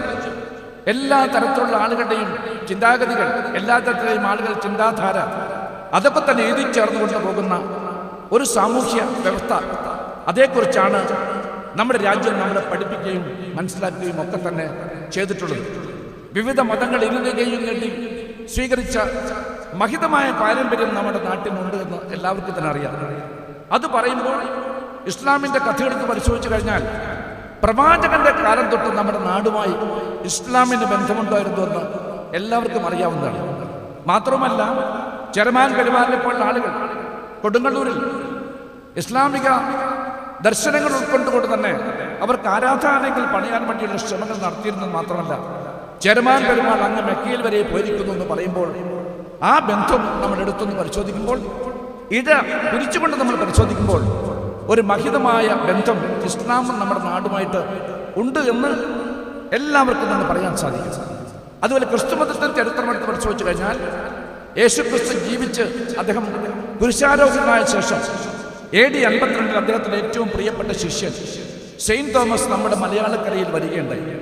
ഇവിടെ വന്നു അന്നത്തെ ഹിന്ദുക്കളായിട്ടുള്ള നാടുവാഴികളും ഇവിടുത്തെ പ്രമാണികളുമായി ഒക്കെ തന്നെ ബന്ധപ്പെട്ടുകൊണ്ട് ഇവിടെ ആരാധനാലയങ്ങൾ തുടങ്ങാൻ വേണ്ടി ആ കാലഘട്ടത്തിൽ അവർക്ക് സാധിച്ചിരുന്നു എന്താണ് സത്യമെങ്കിൽ, ക്രൈസ്തവ മതവും അതുപോലെ തന്നെ നമ്മുടെ ഈ ഇന്ത്യയും തമ്മിലുള്ള ബന്ധം അനിഷിദ്ധമായ ബന്ധമാണ്. അത് എത്രയോ നൂറ്റാണ്ടുകൾ പഴക്കമുള്ളതാണ് എന്ന് മനസ്സിലാക്കാൻ നമുക്ക് സാധിക്കും. ഒരുപക്ഷെ യൂറോപ്പിൽ ക്രൈസ്തവ മതത്തിന്റെ വേദികൾ ഇറങ്ങുന്നതിന് എത്രയോ കാലം മുമ്പ് തന്നെ നമ്മുടെ ഈ നാട്ടിൽ ക്രൈസ്തവ മതത്തിന്റെ വേദികൾ വളരെ ആഴത്തിലിറങ്ങിയിരുന്നു എന്നാണ് ചരിത്രം നമ്മളെ ഉദ്ബോധിപ്പിക്കുന്നത്. അതുപോലെ തന്നെ ജൂതന്മാരുടെ വരവ് എടുത്ത് പരിശോധിക്കും. ആ ജൂതന്മാരുടെ സിനോഗോഗുകൾ, അതിന്റെ അവശിഷ്ടങ്ങൾ നിങ്ങൾക്ക് കാണാൻ സാധിക്കുമെങ്കിൽ അത് നമുക്ക് മട്ടാഞ്ചേരിയിൽ പോയാൽ കാണാൻ സാധിക്കുന്ന അവസ്ഥാവശേഷം ഉണ്ടെങ്കിൽ ആ ജൂതന്മാർ പോലും ഒരു കാലത്ത് ഇവിടെ വന്ന് അവരുടെ സിനോഗോഗുകൾ പണിതിരുന്നു എന്ന് നമുക്ക് മനസ്സിലാക്കാൻ സാധിക്കും. ഇതൊക്കെ തന്നെ നമ്മൾ ആലോചിക്കുമ്പോൾ ഹിന്ദുമതവും ബുദ്ധമതവും ജൈനമതവും സിഖ് മതവും ഒക്കെ തന്നെ ഈ രാജ്യത്ത് ജനിച്ച മതങ്ങളാണ് എങ്കിൽ പോലും മറ്റെല്ലാ മതങ്ങളെയും നെഞ്ചോട് ചേർത്തുകൊണ്ട് ആ മതങ്ങളെല്ലാം അതിനെ ആശ്ലേഷിച്ചുകൊണ്ട് ആ മതങ്ങളുടെയൊക്കെ തന്നെ മൂല്യങ്ങൾ പൂർണ്ണമായിട്ട് ഉൾക്കൊണ്ടുകൊണ്ട് സഹിഷ്ണുതയോടുകൂടി തന്നെ ആ മതങ്ങളുടെ തത്വങ്ങളെ ഉയർത്തിപ്പിടിച്ചുകൊണ്ട് പോകാൻ സാധിച്ച ഒരു മഹാസംസ്കൃതി നമുക്കുണ്ടായിരുന്നു. അതാണ് ഇന്ത്യയുടെ ശക്തിയും ഇന്ത്യയുടെ കരുത്തുമെന്ന് ഞാൻ വിശ്വസിക്കുന്നു. പക്ഷേ ആ എല്ലാ മതങ്ങളെയും ഈ പറഞ്ഞതുപോലെ തന്നെ തുറന്ന ഹൃദയത്തോട് സ്വീകരിച്ച ഹിന്ദുമതത്തിന് ഇപ്പോൾ എന്തുപറ്റി? ആ ഹിന്ദുമതം ഇപ്പോൾ എങ്ങോട്ടേക്കാണ് പോകുന്നത്? ആ ഹിന്ദുമതത്തെ നയിച്ചുകൊണ്ട് പോകുന്നു എന്ന് പറയുന്ന ആളുകളൊക്കെ തന്നെ അസഹിഷ്ണുത പാതയിലൂടെ ഈ മതത്തെ കൊണ്ടുപോകാൻ വേണ്ടി ശ്രമിക്കുന്നു എന്ന് പറയുമ്പോൾ ഈ രാജ്യത്ത് കാണുന്നതാണ് അസഹിഷ്ണുത രാഷ്ട്രീയമാണ് നമ്മുടെ നാട്ടിൽ കാണാൻ സാധിക്കുക. ഈ രാജ്യത്ത് കാണാൻ സാധിക്കുക വിദ്വേഷത്തിന്റെ ഏറ്റവും മലീമസമായ പ്രചരണങ്ങളാണ് നമ്മുടെ സമൂഹത്തെ ആകെ വിഹ്വലമാക്കിയിരിക്കുന്ന അത് എന്നും നമുക്ക് വിലയിരുത്താൻ സാധിക്കും. നിങ്ങൾക്കെല്ലാം തന്നെ അറിയാവുന്ന പോലെ തന്നെ 1925 കാലത്താണ് രാഷ്ട്രീയ സ്വയം സേവക് എന്ന് പറയുന്ന സംഘടന നമ്മുടെ രാജ്യത്ത് ആദ്യമായിട്ട് പിറവിയെടുക്കുന്നത്. അതിന് തൊട്ട് മുമ്പുണ്ടായ ചരിത്രം നിങ്ങൾ പരിശോധിക്കണം. അന്നത്തെ ഹിന്ദു രാഷ്ട്രവാദികൾ അവർക്ക് ഇത്തരമൊരു സംഘടന തുടങ്ങുന്നതിന് വേണ്ടിയിട്ടുള്ള ഉപദേശ നിർദ്ദേശങ്ങൾ സ്വീകരിക്കാൻ വേണ്ടി അവർ പോയത് ഇറ്റലിയിലേക്കാണ് എന്ന കാര്യം ഓർക്കേണ്ടതായിട്ടുണ്ട്. ആരായിരുന്നു അന്ന് ഇറ്റലിയിൽ ഉണ്ടായിരുന്നത്? സാക്ഷാൽ ബെനിറ്റോ മുസ്സോളിനി എന്ന് പറയുന്ന ലോകം കണ്ട ഏറ്റവും വലിയ ഫാസിസ്റ്റ് ആയിരുന്നു അന്ന് ആ നാട് ഭരിച്ചുകൊണ്ടിരുന്നത്. അദ്ദേഹത്തിന്റെ ചിന്താഗതിയെ കുറിച്ച് നമുക്കറിയാം, അദ്ദേഹത്തിന്റെ വീക്ഷണത്തെ കുറിച്ച് നമുക്കറിയാം. അദ്ദേഹവുമായിട്ട് ചർച്ച നടത്തിക്കൊണ്ട് ഇത്തരമൊരു പ്രസ്ഥാനം ഞങ്ങൾക്ക് ഇന്ത്യയിലെ ഹിന്ദുക്കളെ സംഘടിപ്പിക്കാൻ വേണ്ടി ആവശ്യമുണ്ട്, അതിനുവേണ്ട ഉപദേശ നിർദ്ദേശങ്ങൾ നൽകണമേ എന്ന് പറഞ്ഞുകൊണ്ട് ആ ഉപദേശ നിർദ്ദേശങ്ങൾ സ്വീകരിച്ചുകൊണ്ടാണ് ഡോക്ടർ മോദിയെ പോലെയുള്ള ആളുകൾ ഇങ്ങോട്ടേക്ക് വന്നത് എന്ന് നമുക്ക് ചിന്തിക്കാൻ സാധിക്കുമെങ്കിൽ RSS എന്ന് പറയുന്ന ഇന്നത്തെ ഈ രാജ്യത്തെ ഏറ്റവും ശക്തമായി ഹൈന്ദവ ഫാസിസം പ്രചരിപ്പിക്കാൻ വേണ്ടി പരിശ്രമിക്കുന്ന ശക്തിയെ എങ്ങനെയാണ് ഈ രാജ്യത്ത് ആരംഭിച്ചത്, എങ്ങനെയാണ് അതിന് ഈ രാജ്യത്ത് വേരോട്ടമുണ്ടാക്കാൻ സാധിച്ചത് എന്നൊക്കെ തന്നെ പരിശോധിക്കുമ്പോൾ ഈ രാജ്യത്ത് നമുക്കെല്ലാം തന്നെ അറിയാവുന്ന രൂപത്തിൽ തന്നെ സാമുദായികമായ സംഘർഷങ്ങൾ ഉണ്ടാക്കാൻ, സാമുദായികമായ വിടവുണ്ടാക്കാൻ വേണ്ടി RSSന്റെ ആവിർഭാവം മുതൽ ഇന്നുവരെയുള്ള ചരിത്രം പരിശോധിച്ചു കഴിഞ്ഞാൽ അവർ നടത്തിയ നീക്കങ്ങൾ അത്രയേറെ ആപൽക്കരമായ നീക്കങ്ങളായിരുന്നു എന്ന് മാത്രം ഞാനിവിടെ എടുത്തു പറയട്ടെ. അത് കഴിഞ്ഞ് കാലമേറെ കടന്നുപോയി. ഒരുപാട് വർഗീയ സംഘടനകൾ, ഒരുപാട് സാമുദായിക കലാപങ്ങൾ ഉത്തരേന്ത്യയിലെ പല സംസ്ഥാനങ്ങളിലും പലപ്പോഴും നമ്മൾ കാണുകയുണ്ടായി. അതിന്റെ പര്യവസാനം എന്ന രൂപത്തിലാണ് 1992 ഡിസംബർ മാസം 6-ാം തീയതി ചരിത്രത്തിൽ ഒരിക്കലും നമുക്ക് ഓർക്കാൻ സാധിക്കാത്ത രൂപത്തിലുള്ള അധ്യായവും നമ്മുടെ നാട്ടിൽ എഴുതി ചേർത്തത്. അന്നാണ് ഈ രാജ്യത്തെ മതേതരത്വത്തിന്റെ ഏറ്റവും ഉജ്ജ്വല പ്രതീകമായ ബാബരി മസ്ജിദ് തകർന്നു പോയതെന്ന് നമ്മൾ ഓർക്കാൻ സാധിക്കുമെങ്കിൽ ഗാന്ധിജിയുടെ ദുരന്തപൂർണമായ മരണത്തിന് ശേഷം ഈ നാട് കണ്ട ഏറ്റവും കറുത്ത ദിനം 1992 ഡിസംബർ മാസം 6-ാം തീയതിയാണ് എന്ന് രാഷ്ട്രത്തെ നോക്കി പറഞ്ഞത് അന്നത്തെ രാഷ്ട്രപതിയായ ശ്രീമാൻ KR നാരായണനാണെന്ന് നമ്മൾ ഓർത്തു നോക്കുന്നത് നന്നായിരിക്കുമെന്നാണ് എനിക്ക് പറയേണ്ടത്. ഇന്ന് തിരിഞ്ഞു നോക്കുമ്പോൾ അവസ്ഥ എന്താണ്? ഈ രാജ്യത്തെ ന്യൂനപക്ഷ വിഭാഗത്തിൽപ്പെട്ട ആളുകൾ ഭയവിഹ്വലരായി ഭൂരിപക്ഷ വിഭാഗത്തെ നോക്കിക്കൊണ്ട് നിൽക്കുന്ന ഒരു അവസ്ഥാവിശേഷം ഉണ്ടായിരിക്കുന്നു. ഭൂരിപക്ഷ വിഭാഗം എന്താണ് ചെയ്യുന്നത്? ന്യൂനപക്ഷത്തെ സംശയത്തോടു കൂടി വീക്ഷിക്കുന്നു. അങ്ങനെ വരുന്ന ഒരു സാമൂഹ്യ ചിത്രം നമ്മുടെ മനസ്സിൽ നമ്മൾ വയ്ക്കുമ്പോൾ അത് എത്രത്തോളം ആപൽക്കരമാണ്. അങ്ങനെ ഏതെങ്കിലും ഒരു വിഭാഗത്തിന്റെ മനസ്സിൽ ഭയവിഹ്വലത ഉണ്ടാവുകയാണെങ്കിൽ, ഏതെങ്കിലും ഒരു വിഭാഗം ഭീതിയുടെ നേരിൽ മുന്നോട്ട് പോവുകയാണെങ്കിൽ തീർച്ചയായിട്ടും ആപൽക്കരമായ സ്ഥിതിവിശേഷമാണ് നമ്മുടെ രാജ്യത്ത് സംജാതമായിട്ടുള്ളത് എന്ന് മാത്രം വിനീതനായി ഞാൻ പറഞ്ഞു വെക്കുകയാണ്. അതുപോലെ 2002 നിങ്ങൾക്കറിയാം, ഗുജറാത്തിൽ അരങ്ങേറിയ കലാപം നമ്മുടെ നാട് കണ്ട ഏറ്റവും വലിയ വംശീയ കലാപമായിരുന്നു. ആ കലാപം സമാനതകളില്ലാത്ത കൂട്ടക്കൊലയായിരുന്നു അന്ന് നടന്നത്. ആ കൂട്ടക്കൊലയെ സംബന്ധിച്ചിടത്തോളം അന്ന് ഗുജറാത്തിൽ ADGP ആയ ഡോക്ടർ ശ്രീകുമാർ എഴുതിയ 1-2 പുസ്തകങ്ങളുണ്ട്. ആ പുസ്തകങ്ങൾ നിങ്ങളൊന്ന് കണ്ണോടിച്ച് നോക്കിയാൽ ഏതാണ്ട് 3000-ഓളം വരുന്ന ന്യൂനപക്ഷ മതവിഭാഗത്തിൽപ്പെട്ട ആളുകളെ തെരഞ്ഞുപിടിച്ചുകൊണ്ട് ക്രൂരമായ കൊലപ്പെടുത്തലിന്റെ വിധേയമാക്കിയ ഒരു മനുഷ്യനായിരുന്നു അന്ന് ഗുജറാത്ത് സംസ്ഥാനം ഭരിച്ച മുഖ്യമന്ത്രി എന്ന് അസന്നിഗ്ധമായ ഭാഷയിൽ രേഖപ്പെടുത്തിയിട്ടുണ്ട് എന്നതാണ് സത്യം. ആ മനുഷ്യൻ എങ്ങനെ ഇന്ത്യയുടെ പ്രധാനമന്ത്രിയിലേക്ക് വന്നു? നമ്മൾ വളരെ ഗൗരവത്തോടെ കാര്യം ചിന്തിക്കണം എന്ന് ഞാൻ പറയാൻ ആഗ്രഹിക്കുന്നു. ആ മനുഷ്യൻ കുട്ടിക്കാലത്ത് തന്നെ രാഷ്ട്രീയ സ്വയം സേവക് സംഘിന്റെ പലപ്പോഴും അവരുടെ ട്രെയിനിങ് ക്യാമ്പുകളിലൊക്കെ തന്നെ കുട്ടിക്കാലത്തിന് ആകർഷിക്കപ്പെട്ട ചെറുപ്പക്കാരനായിരുന്നു. 20 വയസ്സ് പ്രായമായപ്പോൾ ഇന്ത്യ രാജ്യത്ത് അങ്ങോട്ടും ഇങ്ങോട്ടും RSS പ്രചരിപ്പിക്കാൻ വേണ്ടി യാത്ര പുറപ്പെട്ട ഒരു പ്രചാരകരായിരുന്നു അദ്ദേഹം എന്നാണ് അദ്ദേഹത്തിന്റെ ചരിത്രം പരിശോധിക്കുന്ന ആളുകൾക്ക് മനസ്സിലാക്കാൻ സാധിക്കും. അത് കഴിഞ്ഞ് ഇന്ത്യയിൽ അങ്ങോട്ടും ഇങ്ങോട്ടും രാഷ്ട്രീയ സ്വയം സേവക് സംഘിന്റെ പ്രചരണവുമായിക്കൊണ്ട് ഹിന്ദുത്വ രാഷ്ട്രം ഈ രാജ്യത്ത് രൂപവൽക്കരിക്കണമെന്ന ആഗ്രഹമായിട്ട് പോയ ആ മനുഷ്യന്റെ നീക്കങ്ങൾ നമ്മൾ പരിശോധിച്ചു കഴിഞ്ഞാൽ ആ മനുഷ്യൻ ആത്യന്തികമായി ഞാനൊരു പ്രചാരകനാണ് എന്ന കാര്യം പ്രധാനമന്ത്രി പദം ഏറ്റ ശേഷവും ആവർത്തിച്ച് പറയുന്നു എന്ന് പറയുമ്പോൾ ഒരു പ്രചാരകനാണ് എന്ന് ഇപ്പോഴും പറയാൻ മടി കാണിക്കാത്തൊരു മനുഷ്യൻ എങ്ങനെ ഇത്രയും വലിയ ലോകത്തിലെ ഏറ്റവും വലിയ മതേതര രാഷ്ട്രമായിട്ടുള്ള ഇന്ത്യയിൽ പ്രധാനമന്ത്രിയായി എന്നതിനെക്കുറിച്ച് ഗൗരവപൂർണമായ ചർച്ച ഇപ്പോഴും നടന്നോ എന്നതിനെക്കുറിച്ച് എനിക്ക് സംശയമുണ്ട് എന്ന് മാത്രമാണ് എനിക്ക് അഭ്യർത്ഥിക്കേണ്ടത്. കഴിഞ്ഞ ലോക്സഭാ തെരഞ്ഞെടുപ്പ് നടക്കുന്ന കാലത്ത് ഞാൻ ഓർക്കുന്നു, ഞാനിവിടെ സ്ഥാനാർത്ഥിയായിരുന്നു. എൻ്റെ കൊച്ചു കൊച്ചു പ്രസംഗങ്ങൾ സ്ഥാനാർത്ഥി രൂപത്തിൽ നടത്തിയ സന്ദർഭങ്ങളിലൊക്കെ തന്നെ ഇവിടെ വരാൻ പോകുന്ന ഫാസിസ്റ്റ് രൂപത്തിനെ കുറിച്ച് ഈ നാട്ടിലെ ജനങ്ങളെ നോക്കി അന്ന് പറഞ്ഞത് ഞാൻ ഓർക്കുന്നു. പലരും എന്നോട് പറഞ്ഞു, അങ്ങനെ ഒരു അറ്റാക്ക് നടത്തണമോ, അതിന് ആവശ്യമുണ്ടോ? ഞാൻ പറഞ്ഞുണ്ട്, വരാൻ പോകുന്ന ദുരന്തത്തെ കുറിച്ച് ആൾക്ക് മനസ്സിലാക്കാൻ സാധിക്കുന്നില്ല. മതേതര ശക്തികൾക്കിടയിൽ ഭിന്നിപ്പുണ്ടായിരിക്കുന്നു. ജനാധിപത്യ ശക്തികൾ ഈ വിപത്തിനെ കുറിച്ച് മനസ്സിലാക്കാൻ സാധിക്കാതെ പോയി. ന്യൂനപക്ഷങ്ങളാകട്ടെ ഇത് കർത്തവ്യത മുറായി ആർക്ക് വോട്ട് ചെയ്യണമെന്നറിയാതെ അവർ നിൽക്കുന്നു. അങ്ങനെയുള്ള ഒരു വല്ലാത്ത സ്ഥിതിവിശേഷം ഉണ്ടായിട്ടുണ്ട്. അതുകൊണ്ട് തന്നെ നമ്മൾ അല്പം അശ്രദ്ധ കാണിച്ചു കഴിഞ്ഞാൽ ഇവിടെ വരാൻ പോകുന്നത് ആപത്താണ് എന്ന കാര്യം അന്ന് പറഞ്ഞത് ഞാൻ ഈ സന്ദർഭത്തിൽ ഓർക്കാൻ ആഗ്രഹിക്കുന്നു. ഇപ്പോഴെന്താണ് അവസ്ഥ നിങ്ങൾക്കറിയാം. ഒരുപക്ഷെ ചരിത്രത്തിന്റെ യാദൃച്ഛികത എന്ന് പറയാൻ വയ്യ. നമ്മുടെ അനാസ്ഥ കൊണ്ടോ അശ്രദ്ധ കൊണ്ടോ ഈ രാജ്യത്ത് ഫാസിസത്തിന്റെ ഒരു ഭൂതം ഇന്ത്യയുടെ പ്രധാനമന്ത്രി പദത്തിലേക്ക് വന്നിരിക്കുന്നു എന്നതാണ് പരമാർത്ഥം. അത് നിസ്സാരമായിട്ട് നമുക്ക് നോക്കിക്കാണാൻ സാധിക്കുമോ? ഇല്ല എന്ന് തന്നെ ഞാൻ വിലയിരുത്താൻ ആഗ്രഹിക്കുന്നു. രാഷ്ട്രീയ സ്വയം സേവക് സംഘം, RSSും വജ്രാന്തികളും അടക്കമുള്ള പ്രസ്ഥാനം ഇന്ത്യ രാജ്യത്ത് ഓരോ ദിവസം കഴിയുന്തോറും കരുത്താർജിച്ചുകൊണ്ട് മുന്നോട്ട് പോയിക്കൊണ്ടിരിക്കുന്നു. ഭരണകൂടത്തിന്റെ പരിപൂർണമായ പിന്തുണയോടെ തന്നെ ഈ രാജ്യത്തെ വിഘടിപ്പിക്കാനും ആത്യന്തികമായി ഇന്ത്യയെ ഒരു ഹിന്ദു രാഷ്ട്രമായിട്ട് മാറ്റാനും വേണ്ടിയിട്ടുള്ള ശ്രമകരമായ നീക്കങ്ങളാണ് നരേന്ദ്രമോദിയുടെ നേതൃത്വത്തിൽ ഇപ്പോൾ നടന്നുകൊണ്ടിരിക്കുന്ന കാര്യങ്ങളെന്ന് ഈ സദസ്സിൽ നിൽക്കുന്ന എൻ്റെ പ്രിയപ്പെട്ട സ്നേഹിതന്മാരെ നിങ്ങൾ വിലയിരുത്തണമേ എന്ന് ഞാൻ അപേക്ഷിക്കുകയാണ്.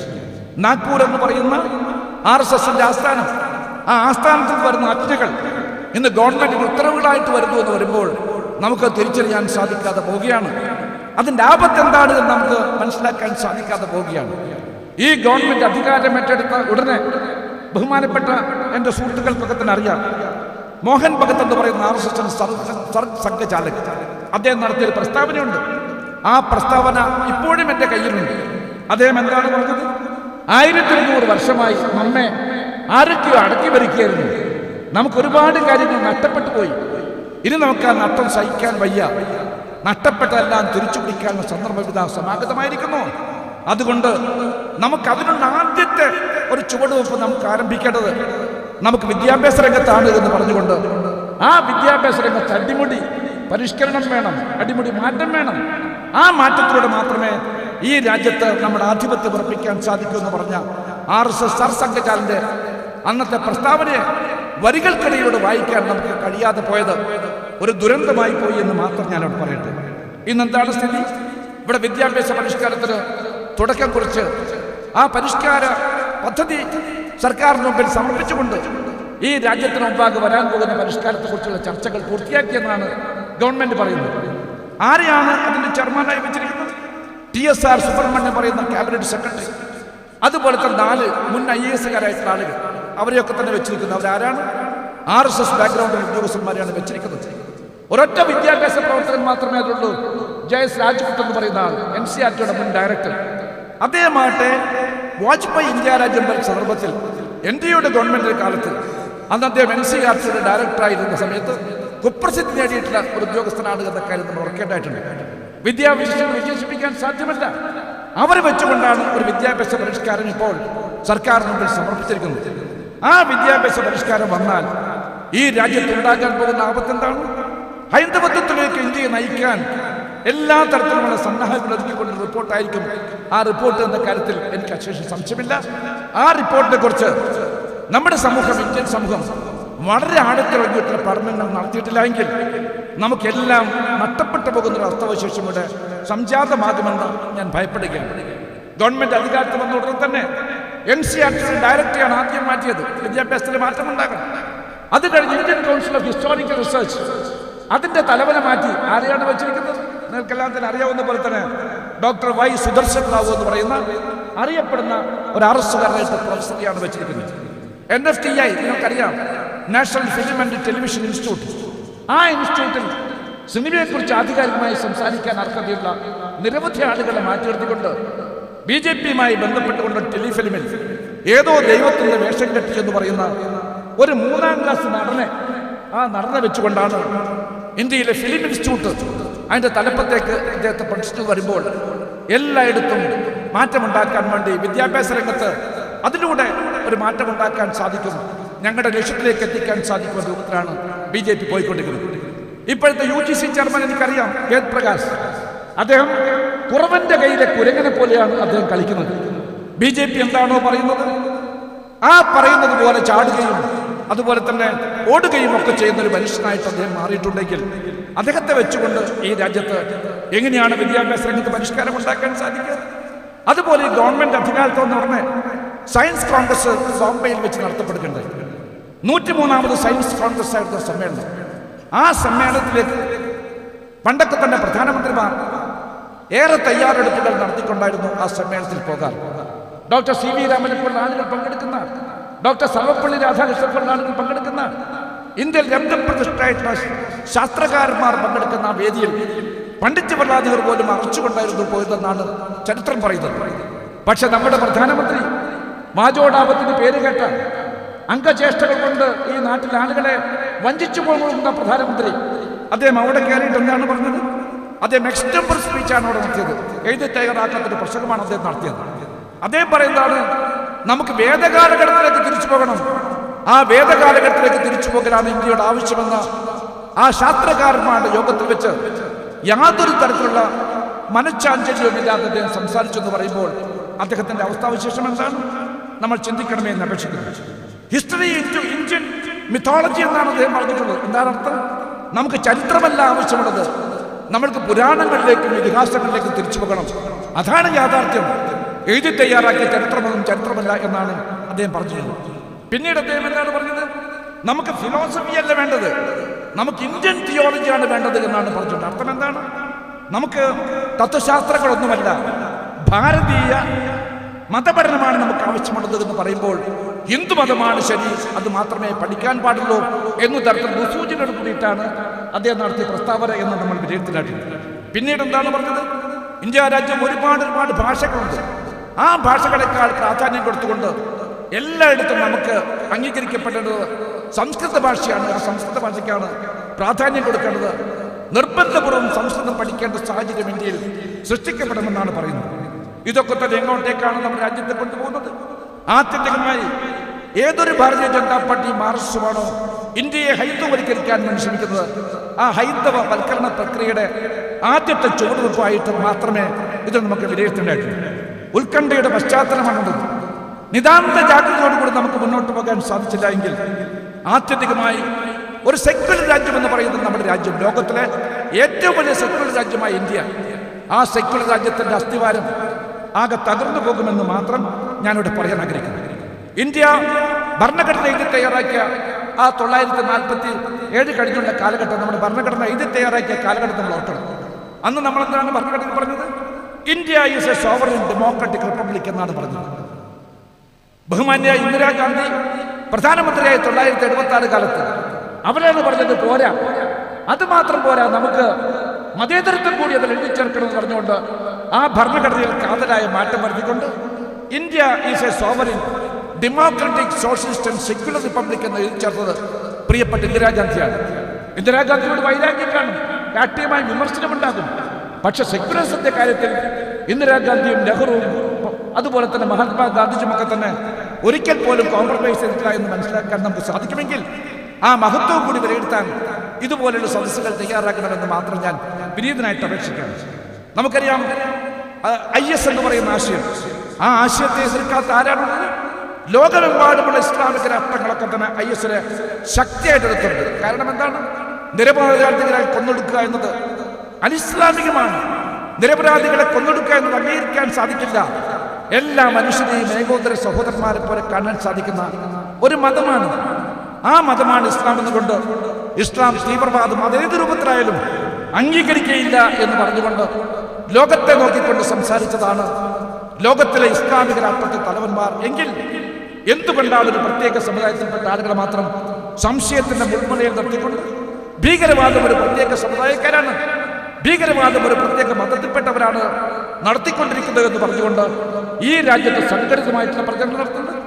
ഗൗരവവും ഈ കാര്യങ്ങളെക്കുറിച്ചൊക്കെ തന്നെ ചർച്ച ചെയ്യാൻ ഇതുപോലെയുള്ള ഒരു പ്രൗഢമായ സദസ്സ്, ഇതുപോലെയുള്ള പാണ്ഡിത്യത്തിന്റെ എല്ലാ തരത്തിലുമുള്ള ഔന്നത്യം അവകാശപ്പെടാൻ സാധിക്കുന്ന ആളുകൾ പങ്കെടുത്ത ഈ ചടങ്ങിൽ വെച്ച് വേണമെന്ന് ഞാൻ വിശ്വസിക്കുന്നു. ഭീകരവാദത്തിന് എപ്പോഴും SSF പറയാവുന്ന പോലെ തന്നെ അതിന് മതമില്ല, ജാതിയുമില്ല. അവയ്ക്കെതിരെ ഉയർന്നെഴുന്നേൽക്കേണ്ടത് യൗവനത്തിന്റെ ചരിത്രപരമായ ബാധ്യതയാണ്. ജനാധിപത്യത്തോട് പരമാവധി അനാദരവ് കാണിക്കുന്ന ഒരു പ്രധാനമന്ത്രിയാണ് നമ്മുടെ ഇന്ത്യ രാജ്യത്തുള്ളത്. അങ്ങനെ അനാദരവ് കാണിച്ച ആളായിരുന്നു ഹിറ്റ്ലർ എന്ന കാര്യം നിങ്ങൾ ഓർക്കേണ്ടതായിട്ടുണ്ട്. ഹിറ്റ്ലറും മുസോളിനിയും അതുപോലെ തന്നെ ഇന്നത്തെ നമ്മുടെ പ്രധാനമന്ത്രി നരേന്ദ്രമോദിയും പാർലമെന്റിൽ ഒരിക്കലും അംഗീകരിക്കാൻ സാധിക്കാത്ത രൂപത്തിൽ ആ പാർലമെന്റ് സംവിധാനത്തിന്റെ കടക്ക് കത്തിവെക്കാൻ വേണ്ടി ശ്രമിച്ച ആളുകളാണ് എന്ന് നമുക്ക് മനസ്സിലാക്കാൻ സാധിക്കുമെങ്കിൽ ഇതൊക്കെ തന്നെ വിശകലനം ചെയ്യാൻ ഈ സദസ്സ് തയ്യാറാകണമെന്ന് മാത്രമാണ് എനിക്ക് പറയാനുള്ളത്. ഇത് പറയാനുള്ള ഏറ്റവും പ്രധാനപ്പെട്ട കാര്യം, അപൂർവമായി മാത്രമേ പ്രധാനമന്ത്രി ലോക്സഭയിൽ വരാറുള്ളൂ. ലോക്സഭയിൽ വന്നാൽ തന്നെ ഒന്ന് മുഖം കാണിച്ചു പോകുക എന്നാൽ കവിഞ്ഞ് രാഷ്ട്രപതിയുടെ പ്രസംഗത്തിന് മറുപടി പറയുക എന്നാൽ കവിഞ്ഞ് മറ്റു ചടങ്ങുകളിൽ ഒന്നും തന്നെ പങ്കെടുത്തുകൊണ്ട് അദ്ദേഹം പ്രസംഗിക്കാറില്ല. ഞാൻ ചോദിക്കട്ടെ, നമ്മുടെയൊക്കെ തന്നെ ആദരണീയനായ ഈ നാട്ടിലെ ജനങ്ങളൊക്കെ തന്നെ മനസ്സിൽ അങ്ങനെ സ്നേഹബഹുമാനത്തോടെ സൂക്ഷിക്കുന്ന നമ്മുടെ ഈ അഹമ്മദ് സാഹിബ് പാർലമെന്റ് സെൻട്രൽ ഹാളിലാണ് കുഴഞ്ഞു വീണ് മരിച്ചതെന്ന് വിശ്വസിക്കുന്ന ഒരു പാർലമെന്റ് മെമ്പറാണ് ഞാൻ. അന്ന് ആ ചടങ്ങിൽ സംബന്ധിക്കാൻ ഞാനും ഉണ്ടായിരുന്നു, ഞങ്ങൾ എല്ലാവരും ഉണ്ടായിരുന്നു. അദ്ദേഹത്തിന്റെ ദുഃഖപൂർണമായ മരണം, വേർപാട്, അത് കഴിഞ്ഞ് അദ്ദേഹത്തിന്റെ ശരീരം രാം മനോഹർ ലോഹ്യ ആശുപത്രിയിലേക്ക് പോകുന്നു. പിന്നീടുള്ള സംഭവ പറയുമ്പോഴൊക്കെ ചരിത്രമായതുകൊണ്ട് ഞാൻ ആവർത്തിച്ച് പറയാൻ ആഗ്രഹിക്കില്ല. ഒരു മൃതശരീരത്തോട് പോലും മാന്യത കാണിക്കാത്ത, ഒരു മൃതശരീരത്തോട് പോലും ഒരു നീതി കാണിക്കാത്തൊരു പ്രധാനമന്ത്രിയാണ് ഇന്ത്യ രാജ്യം ഭരിക്കുന്നത് നിങ്ങൾ ഓർക്കേണ്ടതായിട്ടുണ്ട്. എന്തിനു വേണ്ടിയാണ് തുടർന്ന് കാണിച്ചത്? പിറ്റേ ദിവസം ബഡ്ജറ്റ് അവതരിപ്പിക്കണം. ആ ബഡ്ജറ്റിന്റെ പ്രസംഗത്തിൽ അരുൺ ജെയ്റ്റ്ലിയുടെ ആദ്യത്തെ വാചകം എന്താണ്? ആ വാചകം നിങ്ങൾ ഓർക്കണം. നാളെ വസന്ത പഞ്ചമി ദിനമാണ്, ഇന്ന് വസന്ത പഞ്ചമി ദിനമാണ്. ഈ വസന്ത പഞ്ചമി ദിനം തന്നെയാണ് ബഡ്ജറ്റ് അവതരിപ്പിക്കാൻ വേണ്ടി ഞാൻ എടുത്തിരിക്കുന്ന കണ്ടെത്തിയ സമയം എന്ന് പറയുമ്പോൾ, ആ വസന്ത പഞ്ചമി ദിനത്തിൽ തന്നെ എനിക്ക് ബഡ്ജറ്റ് അവതരിപ്പിക്കണം. ആര് മരിച്ചാലും പ്രശ്നമില്ല, ആര് നിബന്ധനയും പ്രശ്നമില്ല, ഞങ്ങൾക്കതൊന്നും വലിയ കാര്യമല്ല എന്ന് പറഞ്ഞുകൊണ്ട് പോകുന്ന ഒരു ഭരണാധികാരി എന്ന് പറയുമ്പോൾ, ആ ഭരണാധികാരിയെ ഒരു തികഞ്ഞ സ്വേച്ഛാധിപതിയായിട്ട് മാത്രമേ കാണാൻ സാധിക്കൂ. ഒരു തികഞ്ഞ ഫാസിസ്റ്റായിട്ട് മാത്രമേ നമുക്കെല്ലാം തന്നെ വിലയിരുത്താൻ സാധിക്കൂ എന്ന് മാത്രം ഞാൻ പറയട്ടെ. അഭിപ്രായ പ്രകടനങ്ങൾക്ക് കൊച്ചുവിലക്കുണ്ടായ ഒരു കാലഘട്ടം ഇതുപോലെ എപ്പോഴും ഉണ്ടായിട്ടുണ്ടോ? കൽബുർഗിയുടെ മരണം നമുക്കറിയാം. ഗോവിന്ദ് പൻസാരെ എങ്ങനെ മരിച്ചു എന്ന് നമുക്കറിയാം. ഇവരെല്ലാം തന്നെ നമ്മുടെ മുമ്പിൽ മരിച്ചെങ്കിൽ പോലും മരിക്കാതെ ജീവിക്കുന്ന കഥാപാത്രങ്ങളാണെങ്കിൽ ആ അസഹിഷ്ണുത രാഷ്ട്രീയത്തിന്റെ അഭിപ്രായം ഈ രാജ്യത്ത് പ്രകടിപ്പിക്കാൻ പാടില്ല എന്ന് പറയുന്ന, അംഗീകരിക്കാൻ സാധിക്കാത്ത പ്രവണതയുടെ ഇരകളായിട്ട് മാത്രമേ അവരെ കാണാൻ സാധിക്കൂ. ഇവിടെ സ്വാഗത ഭാഷകൻ പറഞ്ഞതുപോലെ നമ്മുടെ തീന്മേശയിൽ പോലും ഫാസം എത്തിയിരിക്കുന്നു. നമ്മൾ എന്ത് ഭക്ഷിക്കണം അത് തീരുമാനിക്കേണ്ടതാണ്. മുഹമ്മദ് റക്കത്തിന്റെ ദാരുണമായ മരണം നമ്മുടെ മനസ്സിനെ ഇപ്പോഴും വിഹ്വലമാക്കിക്കൊണ്ടിരിക്കുന്നുണ്ട്. എന്ത് ഭക്ഷിക്കണമെന്ന് തീരുമാനിക്കേണ്ട മൗലികമായ അവകാശം ഒരു രാജ്യത്ത് നിഷേധിക്കപ്പെടുന്നു എന്ന് പറയുമ്പോൾ, അതാണ് ഫാസിസത്തിന്റെ അത്യുന്നതമായ അവസ്ഥ എന്ന് നമുക്ക് തിരിച്ചറിയാൻ സാധിച്ചില്ല എങ്കിൽ ഈ രാജ്യത്ത് അധസ്ഥിരന്മാർ, ന്യൂനപക്ഷക്കാർ അവരെല്ലാം തന്നെ പീഡിപ്പിക്കപ്പെടുന്ന അവസ്ഥാവിശേഷം ഉണ്ടായിട്ടുണ്ടെങ്കിൽ ഭീതിജനകമായ ഒരു അവസ്ഥയിലൂടെയാണ് നമ്മുടെ നാട് കടന്നുപോയിക്കൊണ്ടിരിക്കുന്നത്, നമ്മുടെ രാജ്യം കടന്നുപോയിക്കൊണ്ടിരിക്കുന്നത് എന്ന് മാത്രം ഞാനിവിടെ പറയട്ടെ. ഞാൻ ദീർഘമായി സംസാരിക്കില്ല. നമ്മിൽ പലരും ഇന്ന് വല്ലാത്ത നിഷ്ക്രിയരാണ്. ഉയർത്തെഴുന്നേൽക്കാൻ കഴിയാത്ത അവസ്ഥയിലാണ് നമ്മളൊക്കെ ഉള്ളത്. അലസതയും അലംഭാവവും ഫാസിസത്തിന് അനായാസേന കടന്നു വരാനുള്ള മാർഗമാണ് എന്ന് നിങ്ങൾ ഓർക്കേണ്ടതായിട്ടുണ്ട്.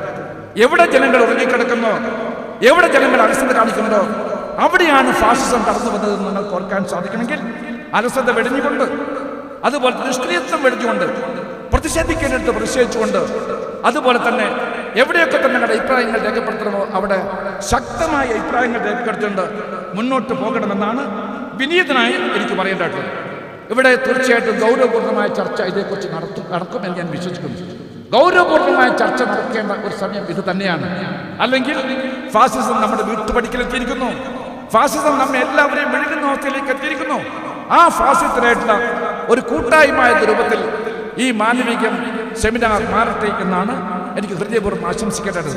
നാദാപുരത്ത് കുറേ വർഷങ്ങളായി നൽകുന്ന അസഹിഷ്ണുത രാഷ്ട്രീയത്തെക്കുറിച്ചൊന്നും ഞാൻ പറയുന്നില്ല. അതേക്കുറിച്ച് പറയാൻ സമയം പരിമിതമാണ് എന്നുകൊണ്ട് വിശദമായി സംസാരിക്കാൻ മറ്റാളുകൾ ഉണ്ട് എന്ന ഒറ്റക്കാരങ്ങളുണ്ട്. ദീർഘമായി ആ കാര്യങ്ങളിലേക്കൊന്നും തന്നെ കടന്നു പോകാതെ അസഹിഷ്ണുത എവിടെ കണ്ടു കഴിഞ്ഞാലും അതിനെ തുറന്നു കാട്ടാൻ സാധിക്കുന്ന ഒരു മനസ്സ് യുവാക്കന്മാരായ നിങ്ങൾക്കുണ്ടാകട്ടെ എന്ന് മാത്രം വിനീതനായി അഭ്യർത്ഥിച്ചുകൊണ്ട് ഈ ചടങ്ങിന് എല്ലാ ആശംസകളും അർപ്പിച്ചുകൊണ്ട് ഞാൻ എൻ്റെ പ്രസംഗം അവസാനിപ്പിക്കുന്നു. ഈ ചടങ്ങിൻ്റെ ഔപചാരിക ഉദ്ഘാടനം നിർവഹിച്ച് പ്രഖ്യാപിക്കുന്നു. നമസ്കാരം. ജയ് ഹിന്ദ്. 1989 ഫെബ്രുവരി 19 ഈറൻപുലരിയിൽ മലയാള മണ്ണിൽ പിറവിയെടുത്ത കേരളത്തിലെ ആധികാരിക വിദ്യാർത്ഥി പടയണി SKSS സംഘടനയുടെ ആരംഭകാലം മുതൽ നായകത്വം നൽകി ദീർഘകാലം SKSSന്റെ ജനറൽ സെക്രട്ടറിയായി ഇപ്പോൾ സുപ്രഭാതത്തിന്റെ CEO ആയ നമ്മുടെ പ്രിയങ്കരനായ മുസ്തഫ മാസ്റ്റർ മുണ്ടുപാറയാണ് ഈ ചടങ്ങിന്റെ അധ്യക്ഷ പീഠത്തിലേക്ക് സ്നേഹപൂർവ്വം ക്ഷണിക്കുകയാണ്.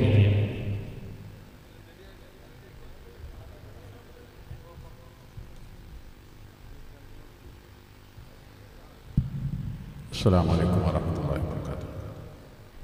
الحمد لله رب العالمين والصلاة والسلام على أشرف المخلوقين وعلى آله وصحبه أجمعين. വേദിയിലെ ബഹുമാന്യനായ ഈ സെഷൻ ഉദ്ഘാടന കർമ്മം നിർവഹിച്ച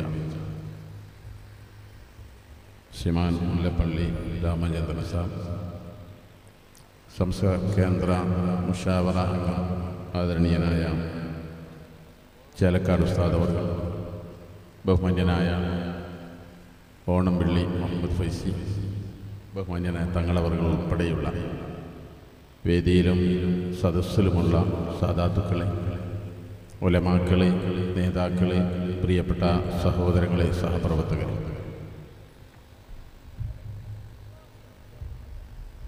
അള്ളാഹുവിൻ്റെ പരിശുദ്ധമായ ദീനിൻ്റെ മാർഗത്തിലുള്ള ഈ ഒത്തുചേരൽ അള്ളാഹു സുബ്ഹാനഹു വ തആല നമ്മിൽ നിന്ന് ഖബൂൽ ചെയ്യുമാറാവട്ടെ. സമസ്ത കേരള സുന്നി വിദ്യാർത്ഥി ഫെഡറേഷൻ്റെ ജില്ലാതല സംഗമങ്ങൾ മദീന പാഷൻ എന്ന പേരിൽ അതിവിപുലമായി സംസ്ഥാനമെങ്ങും നടന്നുകൊണ്ടിരിക്കുകയാണ്. അൽഹംദുലില്ലാഹ്, കോഴിക്കോട് ജില്ലയിലെ വിദ്യാർത്ഥി ഫെഡറേഷൻ്റെ പ്രവർത്തകർ 2-3 ദിവസങ്ങളിലായി ചരിത്രമുറങ്ങുന്ന നാദാപുരത്തിൻ്റെ മണ്ണിൽ ഒത്തുചേർന്ന് സംഘടനാ സംബന്ധിയായും സാമുദായികമായും രാജ്യസംബന്ധമായതും ഉൾപ്പെടെയുള്ള വിശാലമായ വിഷയങ്ങൾ അധികരിച്ചുകൊണ്ട് വളരെ വിപുലമായി തന്നെ അതിലെ ചർച്ചകൾ മുന്നോട്ട് കൊണ്ടുപോവുകയാണ്. ഈ സമ്മേളനത്തിൻ്റെ ഏറ്റവും ശ്രദ്ധേയമായ ഒരു സെഷനിലാണ് നാം ഒരുമിച്ച് ചേർന്നത്. നാദാപുരത്തിൻ്റെ മണ്ണിൽ ഇന്നിവിടെ ചർച്ച ചെയ്യപ്പെടുന്ന വിഷയത്തിനേറെ പ്രസക്തിയുണ്ട് എന്ന് നമുക്കൊക്കെ അറിയാം.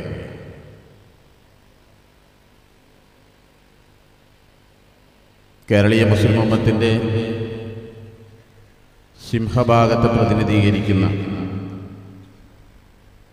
സമസ്ത ജമിയത്തുൽ ഉലമ ഉയർത്തിപ്പിടിക്കുന്ന ആശയവും ആദർശവും വീക്ഷണങ്ങളും കാഴ്ചപ്പാടുകളും എന്ത് എന്ന് ബോധ്യപ്പെടുത്താനുള്ള ഒരവസരമായിക്കൊണ്ടാണ് ഈ മാനവീയ സെഷത്തിനെ നാം കാണുന്നത്. ഇന്ന് ലോകത്തേറെ വിമർശനത്തിന് വിധേയമായിക്കൊണ്ടിരിക്കുന്ന ഒരു പ്രത്യയശാസ്ത്രമാണ് പരിശുദ്ധമായ ഇസ്ലാം. വിശുദ്ധ ഇസ്ലാമിൻ്റെ തത്വങ്ങളെയും ആശയങ്ങളെയുമൊക്കെ തെറ്റായി സമൂഹമധ്യേ സമർപ്പിക്കപ്പെട്ടുകൊണ്ടിരിക്കുന്നു ഒരു ഭാഗത്ത്. അതേസമയം ബോധപൂർവമായി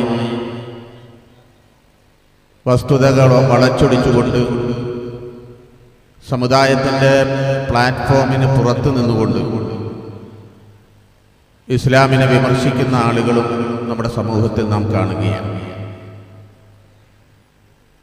ഒരു ഭാഗത്ത് സമുദായത്തിൻ്റെ പ്ലാറ്റ്ഫോമിൽ നിന്നുകൊണ്ട് ഒരു ഭാഗം ആളുകൾ ഇസ്ലാമിക സമാജത്തെയും പ്രത്യയശാസ്ത്രത്തെയും തെറ്റിദ്ധരിപ്പിക്കാൻ അവസരമുണ്ടാക്കുമ്പോൾ പ്ലാറ്റ്ഫോമിന് പുറത്തു നിന്നുകൊണ്ട് ഇസ്ലാമിൻ്റെ എക്കാലത്തെയും ബദ്ധവൈരികൾ ഒന്നിച്ചു ചേർന്നുകൊണ്ട് അന്തർദേശീയ തലം മുതൽ പ്രാദേശിക തലം വരെ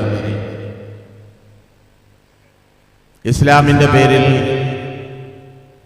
അസഹിഷ്ണുതയും തീവ്രവാദവുമൊക്കെ ആരോപിച്ചുകൊണ്ട് അതിനെ ഒറ്റപ്പെടുത്താനുള്ള ശ്രമങ്ങൾ മറുഭാഗത്തും നടക്കുകയാണ്. ഇവിടെ യാഥാർത്ഥ്യം എന്തെന്നറിയാതെ പൊതുസമൂഹം തരിച്ചു നിൽക്കുന്ന ഒരു സാഹചര്യം. ഇസ്ലാമിനെ സംബന്ധിച്ചിടത്തോളം കൃത്യമാണ് സാമൂഹികമായ നിലപാടുകളിലുള്ള കാഴ്ചപ്പാട്. മതവിശ്വാസവും രാഷ്ട്രീയ വിശ്വാസവും മറ്റനുബന്ധമായ വിശ്വാസധാരകളുമൊക്കെ അതാത് തലങ്ങളിൽ പൂർണ്ണമായി ഉൾക്കൊണ്ടുകൊണ്ട് തന്നെ മറ്റുള്ളവരോട് സഹിഷ്ണുതാപരമായ സമീപനം സ്വീകരിക്കണമെന്നതാണ് വിശുദ്ധ ഇസ്ലാമിൻ്റെ കൽപ്പന. അത് ആശയത്തിലോ ആദർശത്തിലോ വിട്ടുവീഴ്ച ചെയ്തുകൊണ്ടല്ല, വിയോജിപ്പുകൾ അംഗീകരിച്ചുകൊണ്ടുള്ള യോജിപ്പ്. ഇസ്ലാമിനെ കുറിച്ചുകൊണ്ട് ആരോപിക്കപ്പെടുന്ന ആളുകൾ ഇസ്ലാം എന്ന് പറഞ്ഞാൽ തീവ്രവാദമാണ്, ഭീകരവാദമാണ്, അത് അസഹിഷ്ണുതയുടെ പ്രത്യയശാസ്ത്രമാണ് എന്ന് ആക്ഷേപിക്കുമ്പോൾ വിശുദ്ധ ഇസ്ലാമിനെ പഠിക്കാനോ മനസ്സിലാക്കാനോ അവരാരും തയ്യാറാകുന്നില്ല. എവിടെയെങ്കിലും തയ്യാറായാൽ അതിൻ്റെ മാറ്റവും നമ്മൾ കാണുകയാണ്. ലോകത്തെ ഏറ്റവും വലിയ സംഭവമായിരുന്ന സെപ്റ്റംബർ 11 ആ സംഭവത്തിന് ശേഷം അമേരിക്കയിൽ വേൾഡ് ട്രേഡ് സെന്ററിന്റെ തകർച്ചയ്ക്ക് ശേഷം ഇസ്ലാം എന്ന ഇരയെ കിട്ടിയ സന്തോഷത്തോടുകൂടി സാമ്രാജ്യത്വ ശക്തികൾ ഇസ്ലാമിന് നേരെ പല കോണുകളിൽ നിന്നുകൊണ്ട് ബോധപൂർവമായ ആക്രമണം നടത്തിയ സന്ദർഭം. സത്യത്തിൽ സാക്ഷാൽ അമേരിക്കയിൽ ഇസ്ലാമിനെ കുറിച്ചുകൊണ്ട് പഠിക്കാനുള്ള അവസരം അവിടെ ഒരുങ്ങുകയായിരുന്നു. ട്രേഡ് സെന്റർ തകർച്ചയുടെ ആ സന്ദർഭത്തിൽ അമേരിക്കയിൽ ജനസംഖ്യാപരമായി 1-ാം സ്ഥാനത്ത് ക്രിസ്തുമതവും 2-ാം സ്ഥാനത്ത് ജൂതമതവും 3-ആയിരുന്നു മുസ്ലിം ജനസംഖ്യ. വേൾഡ് ട്രേഡ് സെന്റർ തകർന്നതിനോടനുബന്ധിച്ചുകൊണ്ട് ഇസ്ലാമിനെ കിട്ടിയ അവസരത്തിൽ ഉപയോഗപ്പെടുത്താമെന്ന് കരുതി തകർത്തു തരിപ്പണമാക്കാനുള്ള ഏറ്റവും നല്ല സുന്ദരമായ മുഹൂർത്തമാണെന്ന് കരുതി ഇസ്ലാമിനെതിരെ പ്രചണ്ഡമായ പ്രചരണം നടത്തിയപ്പോൾ സാക്ഷാൽ അമേരിക്കയിലുണ്ടായ മാറ്റം ഇസ്ലാമിനെ കുറിച്ചുകൊണ്ട് ചിന്തിക്കാനും പഠിക്കാനും മനസ്സിലാക്കാനും ആളുകൾക്ക് വാതായനങ്ങൾ തുറന്നുവിട്ടു.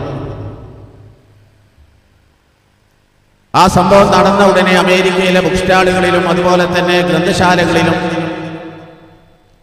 ഇസ്ലാമിക ഗ്രന്ഥങ്ങൾ തേടിപ്പിടിക്കാൻ ആളുകൾ ഉത്സുകരായി മുന്നോട്ട് വരികയും പുസ്തക വിൽപ്പനശാലകളിൽ ഇസ്ലാമുമായി ബന്ധപ്പെട്ട കൃതികൾ ചൂടപ്പം പോലെ വിറ്റുപോകുന്ന ഒരു സാഹചര്യം വരികയും ചെയ്തു. അനന്തരഫലമായി ഏതാനും മാസങ്ങൾക്ക് ശേഷം അതേ സാക്ഷാൽ അമേരിക്കയിൽ ഒരു കണക്കെടുപ്പ് നടത്തിയപ്പോൾ 2-ാം സ്ഥാനത്തുണ്ടായിരുന്ന ജൂതമതം 3-ാം സ്ഥാനത്തേക്ക് മാറുകയും 3-ാം സ്ഥാനത്തുണ്ടായിരുന്ന ഇസ്ലാമിന്റെ അംഗബലം 2-ാം സ്ഥാനത്തേക്ക് മാറുകയും ചെയ്തു എന്ന് കണക്കുകൾ പറയുമ്പോൾ ഇസ്ലാമിനെ മനസ്സിലാക്കാൻ അവസരം ലഭിച്ചോടത്തൊക്കെയും ഇസ്ലാമിനെ മനസ്സിലാക്കാൻ സാഹചര്യം ഒരുങ്ങിയോടത്തൊക്കെയും ഇസ്ലാമിനെ തിരിച്ചറിയാനും ഇസ്ലാമിക പ്രത്യയശാസ്ത്രത്തിന്റെ അകക്കാമ്പ് മനസ്സിലാക്കാനും സാധ്യമായതുകൊണ്ടാണ് ഈ മാറ്റം അവിടെ ഉൾപ്പെടെ ഉണ്ടായത്. ഞാൻ പറഞ്ഞു വന്നത്, ഒരു ഭാഗത്ത് പ്രചണ്ഡമായ പ്രചരണങ്ങൾ ഇസ്ലാമിനെ മുൻനിർത്തിക്കൊണ്ട് നടക്കുമ്പോൾ ഇസ്ലാമിന്റെ യഥാർത്ഥ മുഖം സമൂഹത്തിന് മുമ്പിൽ സമർപ്പിക്കപ്പെടേണ്ടതുണ്ട്.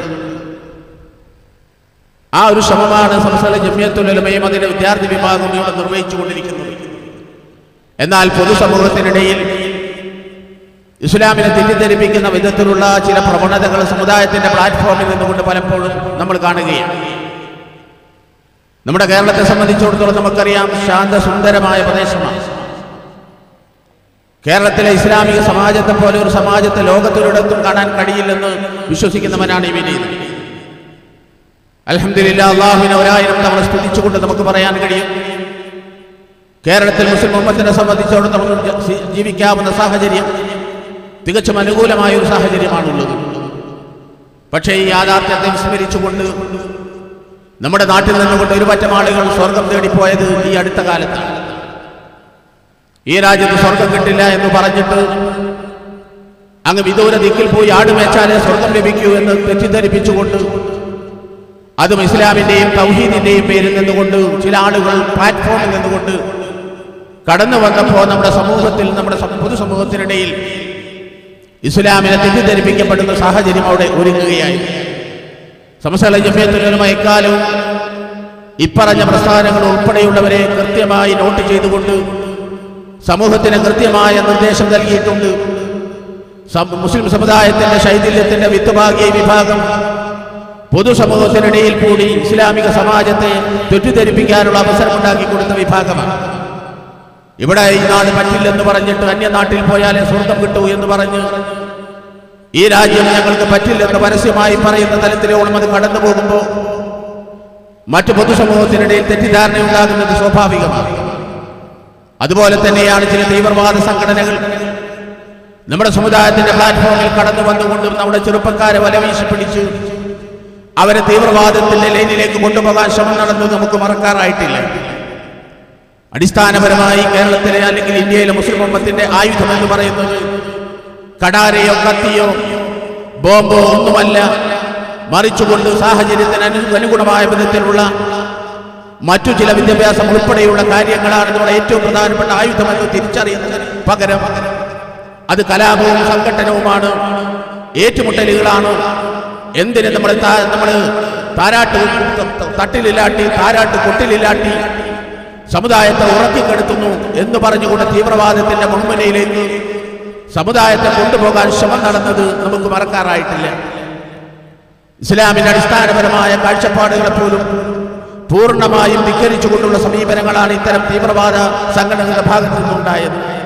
ഞാൻ ഓർത്തു പോകുന്നു, ഈ വേദിയിൽ നിൽക്കുമ്പോൾ അഭിമാനത്തോടു കൂടിയാണ് ഈ SKSSF വേദിയിൽ ഇരിക്കുന്നത്. ഈ പ്രസ്ഥാനം കടന്നു വന്ന സന്ദർഭത്തിൽ ബാബരി മസ്ജിദിന്റെ തകർച്ചയ്ക്ക് മുമ്പേ പൈമ, കൈമ, കൊയ്മ എന്നൊക്കെ പല പേരിട്ടുകൊണ്ട് നമ്മുടെ സമുദായത്തിനിടയിലെ ചെറുപ്പക്കാരെ വലവീശി പിടിച്ച് അവരെ തീവ്രവാദ ലൈനിലേക്ക് കൊണ്ടുപോകാൻ ആസൂത്രിതമായി ഈ സംഘടന പ്രവർത്തിച്ച സന്ദർഭത്തിൽ അതിന്റെ നാമം പോലും സ്വീകരിക്കപ്പെടുന്നതിന്റെ മുമ്പേ സമുദായത്തോട് ജാഗ്രത പാലിക്കാൻ ആവശ്യപ്പെട്ട ഏക വിദ്യാർത്ഥി പ്രസ്ഥാനം സംസ്ഥാന സുന്നി വിദ്യാർത്ഥി ഫെഡറേഷൻ ആയിരുന്നു.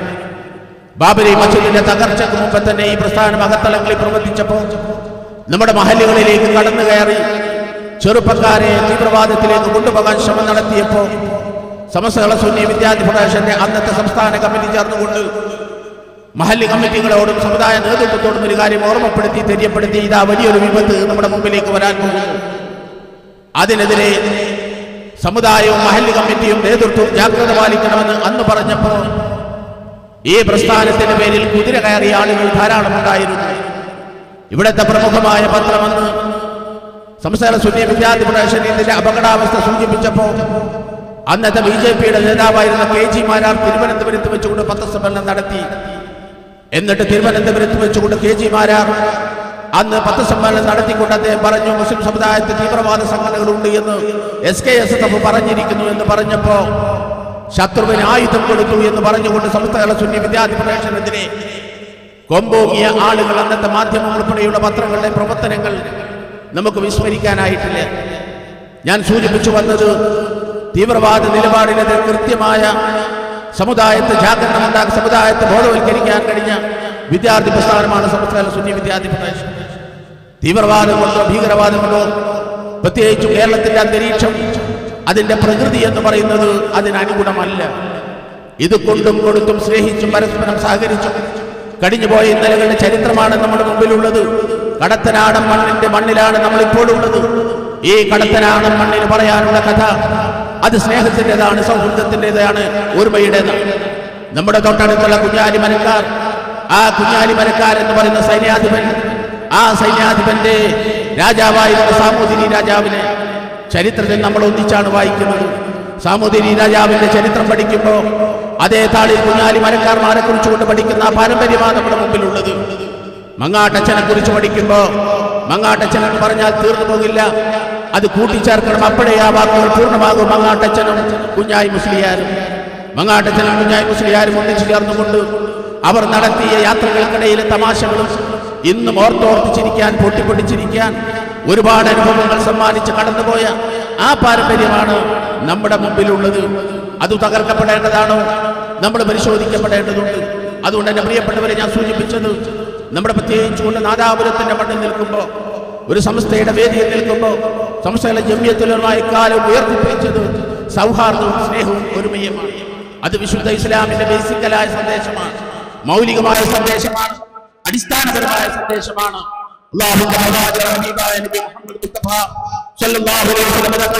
കൃത്യമായി എങ്ങനെ ജീവിക്കണം ഒരു പൊതുസമൂഹത്തിനിടയിലെന്ന്, എങ്ങനെ ഒരു പൊതുസമൂഹത്തിനിടയിൽ മുസ്ലിം ഉമ്മത്ത് ജീവിക്കണമെന്ന് കൃത്യമായി കാണിച്ചു തന്നിട്ടുണ്ട്. എങ്ങനെ ഒരു ഇസ്ലാമിക ഭരണ സംവിധാനമായിട്ട് കൂടി ഒരു മതേതര സങ്കല്പത്തിലൂടെ മദീന കേന്ദ്രീകരിച്ചുകൊണ്ട് ഭരണം നടത്തി കാണിച്ചു കൊടുത്ത പ്രവാചകൻ സ്വല്ലല്ലാഹു അലൈഹി വസല്ലം തങ്ങളുടെ ജീവിതത്തിൽ ഒരു പൊതുസമൂഹത്തിന് പഠിക്കാനേറെ പാഠങ്ങളുണ്ട്. അത് സമൂഹത്തിന് മുമ്പിലേക്ക് പകരേണ്ടതായിട്ടുണ്ട്. അതുകൊണ്ട് തന്നെ ഈ ചർച്ച വളരെ പ്രസക്തമാണ്. പ്രത്യേകിച്ചുകൊണ്ട് നാദാപുരത്തിന്റെ മണ്ണിൽ വെച്ചുകൊണ്ട് നമ്മൾ ഈ ചർച്ച ചെയ്യപ്പെടുമ്പോൾ ഇതിനേറെ പ്രസക്തിയുണ്ട്. വിശാലമായ മനസ്സ് നമുക്കുണ്ടാകണം. അല്ലാഹുവിന്റെ പ്രവാചകനെ അഭിസംബോധന ചെയ്തുകൊണ്ട് പറഞ്ഞല്ലോ, അലം നശ്റഹ ലക സദ്റക. പ്രവാചകന് വിശാലമായ ഒരു ഹൃദയം തന്നില്ലേ, മനസ്സ് തന്നില്ലേ? എന്ന പ്രിയപ്പെട്ടവരെ, നമുക്ക് വേണ്ടത് വിശാലമായ ഒരു മനസ്സാണ്. ആ സന്തുലിതമായ മനസ്സല്ല, വിശ്വാസവും ആദർശത്തിലും ഒരു അണുപോലും വ്യതിചലിക്കാതെ വിയോജിപ്പുകൾക്കിടയിലും യോജിപ്പിന്റെ മേഖല കണ്ടെത്താനുള്ള ശ്രമമാണ് നമ്മുടെ ഭാഗത്തുണ്ടാകേണ്ടത്. ആ ഒരു തലത്തിലേക്ക് ചർച്ച മാറുമാറാകട്ടെ എന്ന് പ്രാർത്ഥിച്ചുകൊണ്ട് ഞാൻ എന്റെ വാക്കുകൾ ഉപസംഹരിക്കുന്നു. അൽഹംദുലില്ലാഹി റബ്ബിൽ ആലമീൻ. അസ്സലാമു അലൈക്കും വറഹ്മത്തുള്ളാഹി വബറകാതുഹു. പ്രിയമുള്ളവരെ, ദീർഘകാലം നാദാപുരം ടൗണിലെ കച്ചവടക്കാരനായിരുന്ന 10 തെങ്ങുള്ളതിൽ പോക്കർ ഹാജി മരണപ്പെട്ട വിവരങ്ങളെ അറിയിക്കുകയാണ്. അദ്ദേഹത്തിൻ്റെ ജനാസ നമസ്കാരം 6 മണിക്ക് ജുമാഅത്ത് പള്ളിയിൽ നടക്കുകയാണ് എന്ന കാര്യം ഈ സദസ്സിനെ അറിയിക്കുന്നു. SKSSFന്റെ മുൻ സംസ്ഥാന general secretary advocate Onappally Muhammad Faili മാനവിക സെഷനിൽ മുഖ്യ പ്രഭാഷണം നിർവഹിക്കുകയാണ്. അതിന് പുറം ക്ഷണിക്കുന്നു. അസ്സലാമു അലൈക്കും വറഹ്മത്തുള്ളാഹി വബറകാതുഹു. അൽഹംദുലില്ലാഹി വസ്സലാത്തു വസ്സലാമു അലാ അഷ്റഫി റസൂലില്ലാഹി വഅലാ ആലിഹി വഅസ്ഹാബിഹി അജ്മഈൻ. അഊദു ബില്ലാഹി മിനശ് ശൈത്വാനിർ റജീം. ബിസ്മില്ലാഹിർ റഹ്മാനിർ റഹീം.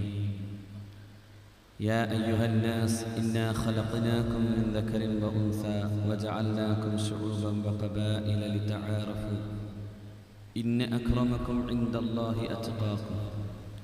فقال سيدنا محمد صلى الله عليه وسلم أخوف ما أخاف على أمتي رجل يتأول القرآن بصنعه في غير موضعه. صدق نبينا محمد صلى الله عليه وسلم. അഭിയന്തരായ അധ്യക്ഷൻ, സ്നേഹധന്യനായ SKSSFന്റെ മുൻ സംസ്ഥാന ജനറൽ സെക്രട്ടറിയും സുപ്രഭാതം ദിനപത്രത്തിൻ്റെ CEO-യുമായ മുസ്തഫ മാസ്റ്റർ മുണ്ടുപാറ, വേദിയിൽ ഈ ചർച്ചയ്ക്ക് വേണ്ടി കാത്തിരിക്കുന്ന വിവിധ രാഷ്ട്രീയ സാമൂഹിക നേതൃരംഗങ്ങളിലെ പ്രമുഖരായ സഹോദരന്മാർ, പണ്ഡിതന്മാർ, SKSSFന്റെ നേതാക്കൾ, സ്നേഹമുള്ള സഹോദരന്മാർ, വളരെ വിശാലമായി നിൽക്കുന്ന ഒരു വിഷയസംബന്ധിയായി യഥാർത്ഥത്തിൽ നാദാപുരം മുതൽ ലോകത്തോളം വളർന്നു നിൽക്കുന്ന വളരെ വിശാലമായൊരു വിഷയത്തെക്കുറിച്ച് പരിമിതമായ സമയത്തിൻ്റെ ഉള്ളിൽ നിന്ന് പറയുക എന്നതിൻ്റെ ഒരു വലിയ സാഹസികതയാണ് എന്നെ ഏൽപ്പിക്കപ്പെട്ടിട്ടുള്ളത്.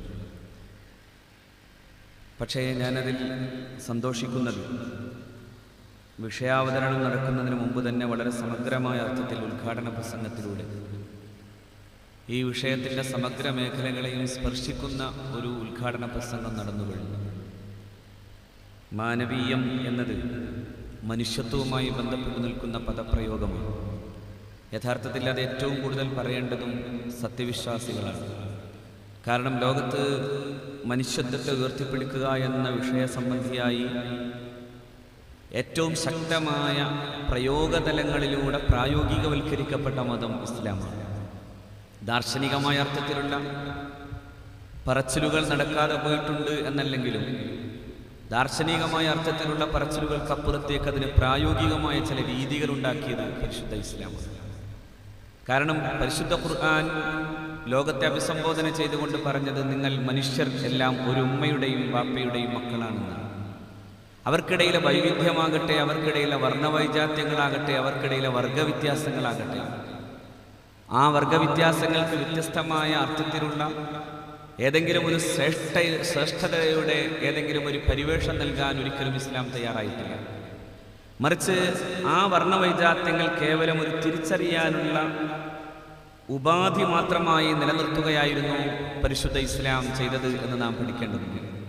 അതുകൊണ്ട് തന്നെ നാം പറയും, ലോകത്ത് ഇസ്ലാം ചെയ്ത ഏറ്റവും പ്രധാനപ്പെട്ട സംഭാവന ലോകത്ത് വന്ന എല്ലാ മതങ്ങളുടെയും ആശയങ്ങളുടെ പ്രയോഗ രീതിയിൽ അതിനെ സംക്ഷേപിപ്പിക്കുകയും അതിനെ ഏറ്റവും മനോഹരമായി ഏകോപിപ്പിക്കുകയും ചെയ്തു എന്നതാണ്. ലോകത്ത് വന്ന എല്ലാ മതങ്ങളും പറഞ്ഞു വച്ചിട്ടുള്ളത്, ഒരു മതവിദ്യാർത്ഥി എന്ന നിലക്ക് തന്നെ ഞാൻ അതിൻ്റെ എല്ലാ ഉത്തരവാദിത്വത്തോടുകൂടെയും പറയാൻ ആഗ്രഹിക്കുന്നത്, എല്ലാ മതവിഭാഗങ്ങളുടെയും ഏറ്റവും ആത്യന്തികമായ സത്യം എന്ന് പറയുന്നത് ഏകമായ ദൈവത്തെക്കുറിച്ചുള്ള വചനങ്ങളാണ്. ഏകമായ ദൈവത്തെക്കുറിച്ച് പറയാതെ ആരാ പോയിട്ടുള്ളത്? ഭൂമിയിൽ പോയ എല്ലാ മഹാരഥന്മാരായ പ്രവാചകന്മാരും പറഞ്ഞത് ഏകനായ ഈ സത്യത്തെക്കുറിച്ചാണ്. ലോകത്തെ ഏറ്റവും പൗരാണികമായ ദർശനങ്ങളിലേക്ക് നോക്കിയാൽ, വളരെ പ്രൈമിറ്റീവായി നിൽക്കുന്നതിലേക്ക് നോക്കിയാൽ നമുക്ക് കാണാനാവുന്നത് ഈ ഏകമായ സത്യത്തെക്കുറിച്ചുള്ള വർത്തമാനങ്ങളാണ്.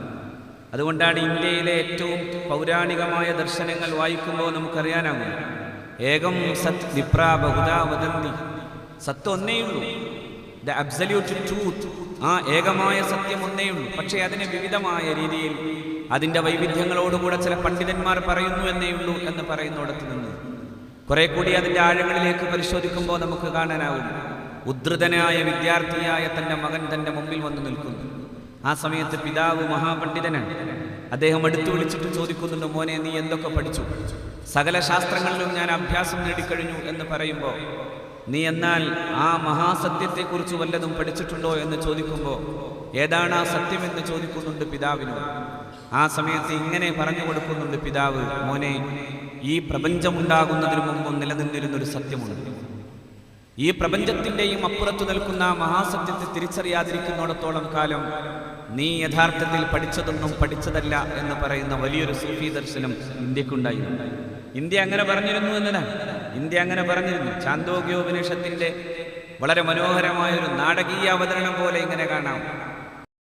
വളരെ നേരത്തെ മോനെ ഇവിടെ ഉണ്ടായിരുന്നത് സദേവ സൗമ്യ അഗ്രേ ആസീദ്, സത് മാത്രമാണ്, അതായത് സത്യം മാത്രമാണ് നേരത്തെ ഉണ്ടായിരുന്നിട്ടുള്ളൂ എന്ന വസ്തുതയെക്കുറിച്ചാണ് ഇന്ത്യ അതിൻ്റെ ആദിമമായ വേദസംഹിതകളിലൂടെ പഠിപ്പിച്ചു തരുന്നതെന്ന് ഓർക്കുമ്പോൾ, നമ്മുടെ ഈ മതദർശനങ്ങളെ മുഴുവനും പഠിക്കുമ്പോൾ നമുക്കറിയാൻ കഴിയുന്നത് ഈ ഏകസത്യത്തെക്കുറിച്ചാണ്. ആ ഏകസത്യത്തെക്കുറിച്ചാണ് വിശുദ്ധ ഖുർആൻ മഹാനായ പ്രവാചകൻ സല്ലല്ലാഹു അലൈഹി വസല്ലമയോട് പറയുന്നത്, ഖുൽ യാ ബനീ ഇസ്രായീൽ യാ അഹ്ലൽ കിതാബ് തആലൂ ഇലാ കലിമത്തിൻ സവാഇൻ ബൈനനാ വ ബൈനകും. അല്ലാഹുവിന്റെ പ്രവാചകരോട് പറയാൻ പറയുന്നു, വേദഗ്രന്ഥം ലഭ്യമായിട്ടുള്ളവരെ, നിങ്ങൾ വരിക, നിങ്ങൾക്കും നമുക്കുമിടയിൽ തർക്കമില്ലാത്തൊരു വചനത്തിലേക്ക്, അതായത് ഏകമായ സത്യത്തെക്കുറിച്ച് അറിയാൻ വരിക എന്നാണ് പരിശുദ്ധ ഖുർആൻ പറയുന്നത്. മറ്റൊന്ന് വിശുദ്ധ ഖുർആൻ ചെയ്തത്, ഈ മനുഷ്യരെ മുഴുവനും ഒരുപോലെ കാണാൻ കഴിയുന്ന ഒരു ദർശനത്തിലേക്ക് അള്ളാഹുവിന്റെ വിശുദ്ധ ദീൻ കൊണ്ടുവന്നു എന്നതാണ്. ലോകത്തെല്ലായിടങ്ങളിലുമുണ്ട് ഈ മനുഷ്യത്വം, ശരിയാണ്. ഞാൻ അതിൻ്റെ പഠനങ്ങളിലേക്ക് കൂടുതൽ വിശാലമായി പോകുന്നില്ല. ഇന്ത്യയിൽ ഏതാണ് ആ ദൈവത്തിന്റെ മഹാരഹസ്യമെന്ന് ചോദിച്ചു ചൊല്ലുന്ന ശിഷ്യന്റെ മുമ്പിൽ ഋഷി പറഞ്ഞു കൊടുക്കുന്ന ഇങ്ങനൊരു മറുപടിയുണ്ട്, ഗൂഢം ബ്രഹ്മം യദിദം വോ ബ്രവീമി ന മാനുഷാദ് ശ്രേഷ്ഠതരം ഹി കിഞ്ചിത് എന്നാണ്. ഗൂഢമായ ബ്രഹ്മരഹസ്യത്തെക്കുറിച്ച് ഞാൻ പറഞ്ഞു തരട്ടെ, ന മാനുഷാദ്, മനുഷ്യനേക്കാൾ ശ്രേഷ്ഠമായ മറ്റൊന്നില്ല എന്ന വസ്തുതയാണ്. എന്നാൽ അത് കേവലം വാക്കുകളിൽ ഒതുക്കുകയല്ല, അതിനപ്പുറത്ത് അതിൻ്റെ അപവാദങ്ങൾ നിരന്തരമായി കാണാനാകും. ഇന്ത്യയിലെ ഈ ഹൈന്ദവ മിഥോളജി എന്ന് പറയുന്നതിൽ നമുക്ക് കാണാനാവുന്ന ഒരുപാട് അപവാദങ്ങളുണ്ട്. ശരിക്കു പറഞ്ഞാൽ അതിലെ ചില പുരുഷ സൂക്തങ്ങളൊക്കെ വായിച്ചാൽ ഇന്നെന്താണോ നരേന്ദ്രമോദി വിഭാവന ചെയ്യുന്ന RSS ഐഡിയോളജി അതങ്ങനെ തന്നെ പറഞ്ഞു പോകുന്നുണ്ട്. അതുകൊണ്ടാണ് ഞാൻ അതിലെ ചില ഉദാഹരണങ്ങൾ പറയാം. ഈ ഈശ്വരൻ, ദൈവം ഈ പ്രപഞ്ചത്തെ മുഴുവനും അടക്കി ഭരിക്കുന്നവനാണ്. പക്ഷേ ഈശ്വരൻ മന്ത്രത്തിന് അധീനമാണ്, എന്നാൽ മന്ത്രമോ ബ്രാഹ്മണന് അധീനമാണ്. അതുകൊണ്ട് ബ്രാഹ്മണനെ പൂജിക്കപ്പെടേണ്ടതുണ്ട്. ഈശ്വരാധീനം ജഗത് സർവം. മന്ത്രാധീനം താ ദൈവതം തന്മന്ത്രം ബ്രാഹ്മണാധീനം തസ്മാത് ബ്രാഹ്മണം പ്രബോധയേത്. ഈശ്വരനധീനമാണ് ഈ പ്രപഞ്ചം മുഴുവനും. എന്നാലോ പ്രപഞ്ചാധീനം, പ്രപഞ്ചത്തിന്റെ അധിപതിയായി നിൽക്കുന്ന ഈശ്വരൻ, ആ ഈശ്വരൻ മന്ത്രത്തിനധീനമാണ്. മന്ത്രമോ ബ്രാഹ്മണന്റെ കയ്യിലാണ്. അതുകൊണ്ടോ ബ്രാഹ്മണനെ മാനിക്കപ്പെടും. ഒരുപാട് ഉദാഹരണങ്ങളുണ്ട്, ഞാൻ അതിലേക്ക് ഒന്നും കടക്കുന്നില്ല. ശങ്കരാചാര്യനെ കുറിച്ച് അടുത്ത് പ്രമുഖ രാഷ്ട്രീയ സംഘടനയുടെ യുവസംഘടനയുടെ സെമിനാറിൽ വെച്ച് വളരെ പ്രമുഖനായ ഒരു ദളിത് സാമൂഹിക പ്രവർത്തകൻ പറഞ്ഞത് മുഴുവനും ഓർത്താൽ, ശങ്കരാചാര്യൻ ഗീതയുടെ ഉപോദ്ഘാതത്തിൽ, അതായത് ഭഗവത്ഗീതയുടെ മുഖവുരയിൽ അദ്ദേഹം, അതിന്റെ ഭാഷ്യത്തിന്റെ മുഖവുരയിൽ അദ്ദേഹം എഴുതി, ബ്രാഹ്മണത്വസ്യ സംരക്ഷണേന, ബ്രാഹ്മണത്വം സംരക്ഷിക്കപ്പെട്ടാൽ മാത്രമാണ് ഈ ധർമ്മസംഹിതകൾ സംരക്ഷിക്കപ്പെടൂ എന്നാണ്.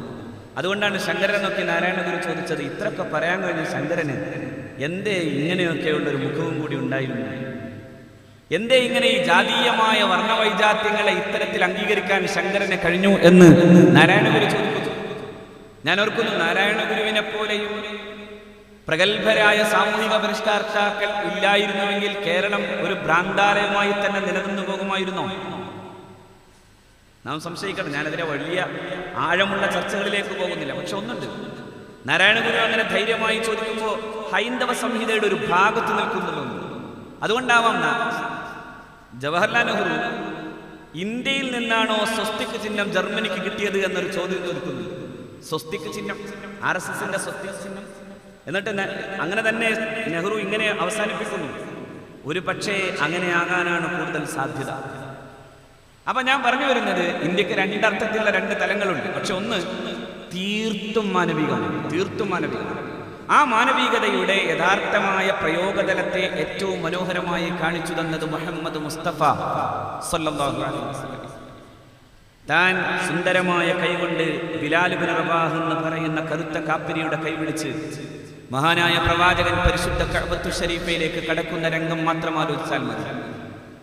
തന്റെ പ്രിയപ്പെട്ട കൂട്ടുകാരിലെ ഏറ്റവും സുന്ദരന്മാരും കുലീനരും കുബേരരുമായിട്ടുള്ള പ്രിയപ്പെട്ട സഖാക്കളെ മാറ്റി നിർത്തി ഈ പാവപ്പെട്ടവന്റെ കൈപിടിക്കുന്നിടത്ത് എൻ്റെ ഈ കൂട്ടുകാരനാണ് എല്ലാ വൈജാത്യങ്ങൾക്കും അപ്പുറത്തു എൻ്റെ ജീവിതത്തോട് ഏറ്റവും അടുത്തു നിൽക്കുന്നതെന്ന് പഠിപ്പിക്കുകയാണ് മുഹമ്മദ് നബി സ്വല്ലല്ലാഹു അലൈഹി വസല്ലം.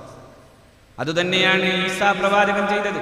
തന്റെ മുമ്പിൽ വെള്ളവുമായി നിൽക്കുന്ന പെൺകുട്ടി ഒരു സെമിനിറ്റൻ പെൺകുട്ടിയാണ്. പക്ഷേ ആ പെൺകുട്ടിയോട് എനിക്ക് വെള്ളം തരണമെന്ന് പറയുമ്പോൾ ആ പെൺകുട്ടിയുടെ ചോദ്യം ഇങ്ങനെയാണ്, അങ്ങ് ഉന്നതനായ കുലജാതനാണ്, അങ്ങ് ജൂതജാതനാണ്, ജൂതവംശത്തിൽ പിറന്ന ഒരാൾക്ക് ഞാൻ എങ്ങനെ വെള്ളം തരും? ആ ചോദ്യത്തിന് മുമ്പിൽ യേശു പറയുന്നുണ്ട്, ഞാനൊരു മനുഷ്യ സ്ത്രീയോടാണ് വെള്ളം ചോദിച്ചത്. അവിടെ തന്നെ നിൽക്കണം. അവിടെയാണ് മതങ്ങൾ നിന്നത്. അതാണ് പ്രയോഗതലത്തിൽ ഇസ്ലാം നടപ്പിലാക്കിയത്. ആ പ്രായോഗികമായ സമീപനത്തിന്റെ രീതിയിൽ എവിടെയും ഇസ്ലാമിന് യാതൊരു തരത്തിലും വീഴ്ച വന്നിട്ടില്ല. പക്ഷെ പിന്നെ എവിടെ നമ്മൾ പലപ്പോഴും കാണുന്നുണ്ടല്ലോ, ഒരു ഭാഗത്ത് തീവ്രവാദം.